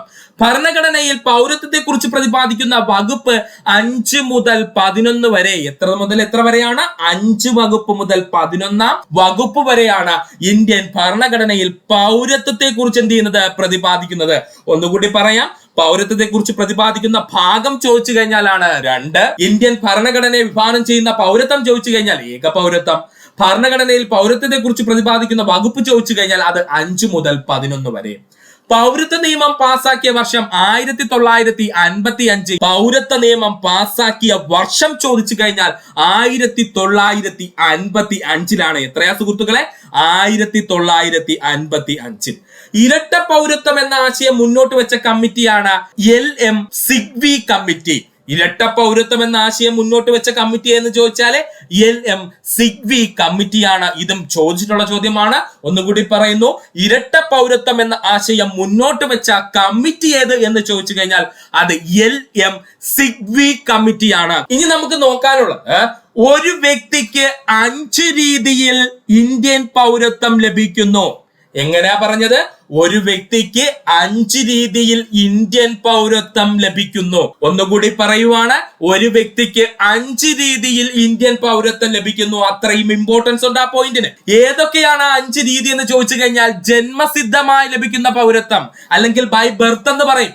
അതായത് ജനനത്തോടു കൂടി നമുക്ക് ലഭിക്കുന്ന പൗരത്വം. നമ്മളിപ്പോ ഇന്ത്യയിലാണ് ജനിക്കുന്നത്, നമുക്ക് എന്താണ് ഇന്ത്യൻ സിറ്റിസൺഷിപ്പ് അല്ലെങ്കിൽ ഇന്ത്യൻ പൗരത്വം നമുക്ക് ലഭിക്കാനുള്ള അവകാശമുണ്ട്. രണ്ടാമത്തെ പോയിന്റ് ആണ് പിന്തുടർച്ച വഴിയുള്ള പൗരത്വം എന്ന് പറയുന്നത്. അതായത് നമ്മുടെ ഏതെങ്കിലും ഒരു തലമുറ ഇന്ത്യക്ക് പുറത്ത് ഏതെങ്കിലും ഒരു രാജ്യത്ത് പോയിട്ട് അവിടെ സെറ്റിൽ ആവുകയാണെന്ന് കരുതുക, അല്ലെങ്കിൽ അവിടുത്തെ പൗരത്വം എടുക്കുകയാണെന്ന് കരുതുക. അവർ തിരിച്ച് ഇന്ത്യയിലേക്ക് വരുവാണെന്നുണ്ടെങ്കിൽ അവർക്ക് എന്ത് ചെയ്യും? മറ്റുള്ളവരെക്കാളും പെട്ടെന്ന് പൗരത്വം ലഭിക്കുവാൻ കഴിയും. കാരണം നമ്മൾ എന്താണ്? ഇന്ത്യൻ പൗരനായതുകൊണ്ട്. ആ പോയിന്റ് സുഹൃത്തുക്കൾ എന്ത് ചെയ്യുക? ഓർക്കുക. രജിസ്ട്രേഷൻ മുഖാന്തരം നമുക്ക് എന്ത് ചെയ്യാൻ പറ്റും? ഇന്ത്യയുടെ പൗരത്വം നേടാൻ കഴിയും. ചിരകാല അധിവാസം മുഖേന ഒരുപാട് വർഷക്കാലം ഇന്ത്യയിൽ താമസിക്കുകയാണെന്നുണ്ടെങ്കിൽ നമുക്ക് എന്ത് ലഭിക്കും? ഇന്ത്യൻ പൗരത്വം ലഭിക്കാം. ഒരുപാട് നാൾ ഇന്ത്യയിൽ താമസിക്കുകയാണെന്നുണ്ടെങ്കിൽ നമുക്ക് എന്ത് ലഭിക്കും? ഇന്ത്യൻ പൗരത്വം ലഭിക്കും. അതാണ് ചിരകാല അധിവാസം മുഖേന എന്ന് പറഞ്ഞിരിക്കുന്നത്. പ്രാദേശിക സംയോജനം മൂലം, എക്സാമ്പിൾ ആയിട്ട് പറഞ്ഞു കഴിഞ്ഞാൽ ഇപ്പൊ ഇന്ത്യയുടെ ഭാഗമായിട്ട് ഏതെങ്കിലും ഒരു പ്രദേശത്തിനെ കൂട്ടിച്ചേർക്കുകയാണെന്ന് കരുതുക. അങ്ങനെയാണെങ്കിൽ ഓട്ടോമാറ്റിക്കലി ആ കൂട്ടിച്ചേർക്കപ്പെട്ട പ്രദേശത്തുള്ള വ്യക്തികൾക്ക് ഇന്ത്യയുടെ പൗരത്വം ലഭിക്കും. അതാണ് പ്രാദേശിക സംയോജനം മൂലം എന്നതുകൊണ്ട് ഉദ്ദേശിക്കുന്നത്. ഇത് സുഹൃത്തുക്കളെ മനസ്സിൽ നിൽക്കാൻ വേണ്ടിയിട്ട് പറഞ്ഞതാണ്. ഒന്നുകൂടി പറയാം, പ്രധാനമായും 5 രീതിയിലാണ് ഇന്ത്യയിൽ നിന്ന് പൗരത്വം ലഭിക്കുന്നത്. ഏതൊക്കെയാണ്? ജന്മസിദ്ധമായ പൗരത്വം, പിന്തുടർച്ച വഴിയുള്ള പൗരത്വം, രജിസ്ട്രേഷൻ മുഖാന്തരം, ചിരകാല അധിവാസം മുഖേന, പ്രാദേശിക സംയോജനം മൂലം. ഇങ്ങനെയുള്ള 5 രീതിയിൽ പൗരത്വം എന്ത് ചെയ്യുന്നു? ലഭിക്കുന്നു ലഭിക്കുന്നു. ഇനി ഇത് 5 എണ്ണവും പഠിക്കാൻ ബുദ്ധിമുട്ടുള്ള സുഹൃത്തുക്കൾ ഉണ്ടെങ്കിൽ നമുക്കത് ഈസി ആയിട്ട് പഠിക്കാൻ ഒരു സിമ്പിൾ കോഡ് ഇവിടെ സെറ്റ് ചെയ്തിട്ടുണ്ട്. സുഹൃത്തുക്കൾ ശ്രദ്ധിക്കുക. തീരദേശത്തെ ജന്മിയുടെ പിന്നെ രാജിക്ക് ലഭിച്ചു എന്നങ്ങ് പഠിക്കുക. എന്താ പറഞ്ഞത് കോഡ്? തീരദേശത്തെ ജന്മിയുടെ പിന്നെ രാജിക്ക് ലഭിച്ചു എന്നങ്ങ് പഠിക്കുക. ഇതിൽ ചീര എന്ന് പറഞ്ഞു കഴിഞ്ഞാൽ അത് ചിരകാലവാസം, ദേശത്തെ എന്ന് പറഞ്ഞു കഴിഞ്ഞാൽ അത് പ്രാദേശിക സംയോജനം. അപ്പോ പ്രാദേശിക സംയോജനത്തെ എന്താ ഉദ്ദേശിക്കുന്നത്? ദേശത്തെ എന്ന് പറഞ്ഞു കഴിഞ്ഞാൽ പ്രാദേശിക സംയോജനമാണ്, അല്ലെങ്കിൽ 2 ദേശങ്ങളുടെ സംയോജനം എന്ന് നമുക്ക് പറയാം. ജന്മി എന്ന് പറഞ്ഞു കഴിഞ്ഞാൽ ജന്മസിദ്ധമായി ലഭിക്കുന്നു. ജന്മി എന്ന് പറഞ്ഞു കഴിഞ്ഞാൽ ജന്മസിദ്ധമായി ലഭിക്കുന്നു. പിന്നെന്ന് പറഞ്ഞു കഴിഞ്ഞാൽ പിന്തുടർച്ച വഴിയുള്ള പൗരത്വം. പിന്നെന്ന് പറഞ്ഞു കഴിഞ്ഞാൽ പിന്തുടർച്ച വഴിയുള്ള പൗരത്വം. അതുപോലെ രാജി എന്ന് പറഞ്ഞു കഴിഞ്ഞാൽ രജിസ്ട്രേഷൻ വഴിയുള്ള പൗരത്വം. രാജി എന്ന് പറഞ്ഞു കഴിഞ്ഞാൽ രജിസ്ട്രേഷൻ വഴിയുള്ള പൗരത്വം. ഒന്നുകൂടി പറയുവാണേ, ചീരദേശത്തെ ജന്മിയുടെ പിന്നെ രാജിക്ക് ലഭിച്ചു എന്ന് പറഞ്ഞു കഴിഞ്ഞാൽ നമുക്ക് പൗരത്വം ലഭിക്കുന്ന രീതികളാണ് പറയുന്നത്. ചീര എന്ന് പറഞ്ഞു കഴിഞ്ഞാൽ ചിരകാലവാസം, ദേശത്തെ എന്ന് പറഞ്ഞു കഴിഞ്ഞാൽ പ്രാദേശിക സംയോജനം, അല്ലെങ്കിൽ 2 ദേശങ്ങളുടെ സംയോജനം എന്ന് നമുക്ക് പറയാം. ജന്മിയുടെ എന്ന് പറഞ്ഞു കഴിഞ്ഞാൽ ജന്മസിദ്ധമായി എന്ന് ഉദ്ദേശിക്കുന്നു. അതുപോലെ പിന്നെന്ന് പറഞ്ഞു കഴിഞ്ഞാൽ പിന്തുടർച്ച വഴിയുള്ള പൗരത്വം. പിന്നെന്ന് പറഞ്ഞു കഴിഞ്ഞാൽ പിന്തുടർച്ച വഴിയുള്ള പൗരത്വം. അതുപോലെ രാജി എന്ന് പറഞ്ഞു കഴിഞ്ഞാൽ രജിസ്ട്രേഷൻ വഴിയുള്ള പൗരത്വം. രാജി എന്ന് പറഞ്ഞു കഴിഞ്ഞാൽ രജിസ്ട്രേഷൻ വഴിയുള്ള പൗരത്വം. ഈ ഭാഗം സുഹൃത്തുക്കൾ വ്യക്തമായിട്ട് പഠിക്കുക. ഇവിടെ നിന്ന് നിങ്ങൾക്ക് 1 മാർക്ക് ലഭിക്കാൻ സാധ്യതയുണ്ട്. അടുത്തതായി നമുക്ക് നോക്കാനുള്ളതാണ് ഇന്ത്യയുടെ പൗരത്വം നഷ്ടപ്പെടുന്ന രീതികൾ ഏതൊക്കെയാണെന്ന്. പ്രധാനമായും 3 രീതിയിലാണ് ഇന്ത്യൻ പൗരത്വം നഷ്ടപ്പെടുന്നത്. എത്ര രീതിയിലാണ് സുഹൃത്തുക്കളെ? 3 രീതിയിലാണ് പ്രധാനമായും ഇന്ത്യൻ പൗരത്വം നഷ്ടപ്പെടുന്നത്. ഏതൊക്കെയാണ് ആ രീതി? ഒന്നാമത്തെ രീതി, പരിത്യാഗം ചെയ്യുന്നു, അല്ലെങ്കിൽ എനിക്ക് ഇന്ത്യയുടെ പൗരത്വം വേണ്ട എന്നൊരു വ്യക്തി പറഞ്ഞുകൊണ്ട് ആ വ്യക്തി പരിത്യാഗം ചെയ്യുന്നു, അല്ലെങ്കിൽ അയാൾ സ്വമേധയാ തന്നെ ഇന്ത്യൻ പൗരത്വം നഷ്ടമാക്കുന്നു. അത് ഒന്നാമത്തെ രീതി. അപ്പൊ നമുക്ക് സ്വന്തമായിട്ട് വേണമെങ്കിൽ നമുക്ക് ഇന്ത്യയുടെ പൗരത്വം എന്ത് ചെയ്യാം? നഷ്ടപ്പെടുത്താം. നമുക്ക് ഇന്ത്യയുടെ പൗരത്വം വേണ്ട എന്ന് പറഞ്ഞ് നമുക്ക് എന്ത് ചെയ്യാം? പരിത്യാഗം ചെയ്യാം. രണ്ടാമത്തതാണ് പൗരത്വം നിർത്തലാക്കൽ. പൗരത്വം നിർത്തലാക്കൽ എന്ന് പറഞ്ഞു കഴിഞ്ഞാൽ ഇത്രയേ ഉള്ളൂ.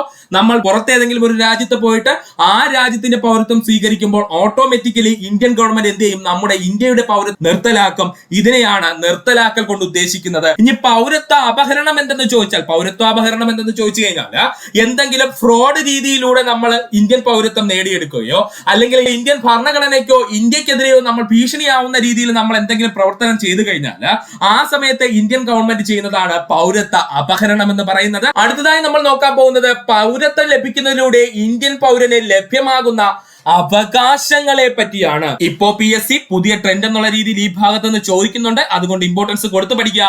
പൗരത്വം ലഭിക്കുന്നതിലൂടെ ഇന്ത്യൻ പൗരന് ലഭ്യമാകുന്ന അവകാശങ്ങൾ. സുഹൃത്തുക്കൾ ശ്രദ്ധിച്ചിരിക്കുക. വോട്ട് ചെയ്യുവാനുള്ള അവകാശം, തിരഞ്ഞെടുപ്പിൽ മത്സരിക്കുവാനുള്ള അവകാശം, സംഘടന രൂപീകരിക്കുവാനുള്ള അവകാശം, ഗവൺമെന്റിനെ വിമർശിക്കുവാനുള്ള അവകാശം. അണ്ടർലൈൻ ചെയ്ത് പഠിച്ചോളേ. ഗവൺമെന്റിനെ വിമർശിക്കുവാനുള്ള അവകാശം, ഔദ്യോഗിക സ്ഥാനങ്ങൾ വഹിക്കുവാനുള്ള അവകാശം. ഇത് രണ്ടും അണ്ടർലൈൻ ചെയ്ത് തന്നെ സുഹൃത്തുക്കൾ പഠിക്കുക. വോട്ട് ചെയ്യുവാനുള്ള അവകാശം. പൗരത്വം ലഭിച്ചു കഴിഞ്ഞാൽ നമുക്ക് ഇന്ത്യയിൽ എന്ത് ചെയ്യാൻ പറ്റും? വോട്ട് ചെയ്യാൻ പറ്റും. എന്താണ്? ഒരു തിരഞ്ഞെടുപ്പിൽ വോട്ട് ചെയ്യാനുള്ള അവകാശം നമുക്ക് ഓട്ടോമാറ്റിക്കലി ലഭിക്കുന്നു. തിരഞ്ഞെടുപ്പിൽ മത്സരിക്കാനുള്ള അവകാശം നമുക്ക് ലഭിക്കുന്നു. സംഘടനകൾ രൂപീകരിക്കാനുള്ള അവകാശം നമുക്ക് ലഭിക്കുന്നു. ഗവൺമെന്റിനെതിരെ വിമർശിക്കുവാനുള്ള അവകാശം മാത്രമേ നമുക്കുള്ളൂ. അല്ലാതെ ഇന്ത്യൻ ഭരണഘടനയോ ഇന്ത്യക്കെതിരെയോ വിമർശിക്കുവാനുള്ള അവകാശം നമുക്കില്ല. ഭരിക്കുന്ന ഗവൺമെന്റിനെതിരെ മാത്രമേ നമുക്ക് വിമർശിക്കാനുള്ള അവകാശമുള്ളൂ. അല്ലാതെ ഇന്ത്യൻ ഭരണഘടനയെ വിമർശിക്കുവാനുള്ള അവകാശം നമുക്കില്ല. സുഹൃത്തുക്കൾ അത് പഠിക്കുക. കൺഫ്യൂഷൻ ആവരുത്. ഗവൺമെന്റിനെ വിമർശിക്കുവാനുള്ള അവകാശം മാത്രമേ നമുക്കുള്ളൂ. ഔദ്യോഗിക സ്ഥാനങ്ങൾ വഹിക്കുവാനുള്ള അവകാശം. അവസാനമായി പറഞ്ഞ അവകാശം എന്താണ്? ഔദ്യോഗിക സ്ഥാനങ്ങൾ വഹിക്കുവാനുള്ള അവകാശങ്ങൾ. ഇത്രയും അവകാശങ്ങളാണ് പ്രധാനമായിട്ടും ഒരു ഇന്ത്യൻ പൗരന് ലഭ്യമാകുന്നത്. അത് സുഹൃത്തുക്കൾ എന്ത് ചെയ്യുക? പഠിച്ചു വെച്ചിരിക്കുക. ഇന്ത്യൻ പൗരന്മാരെ വിവാഹം കഴിക്കുന്നത് വഴി വിദേശികൾക്ക് ഇന്ത്യൻ പൗരത്വം ലഭിക്കുന്ന രീതിയാണ് രജിസ്ട്രേഷൻ. Important point.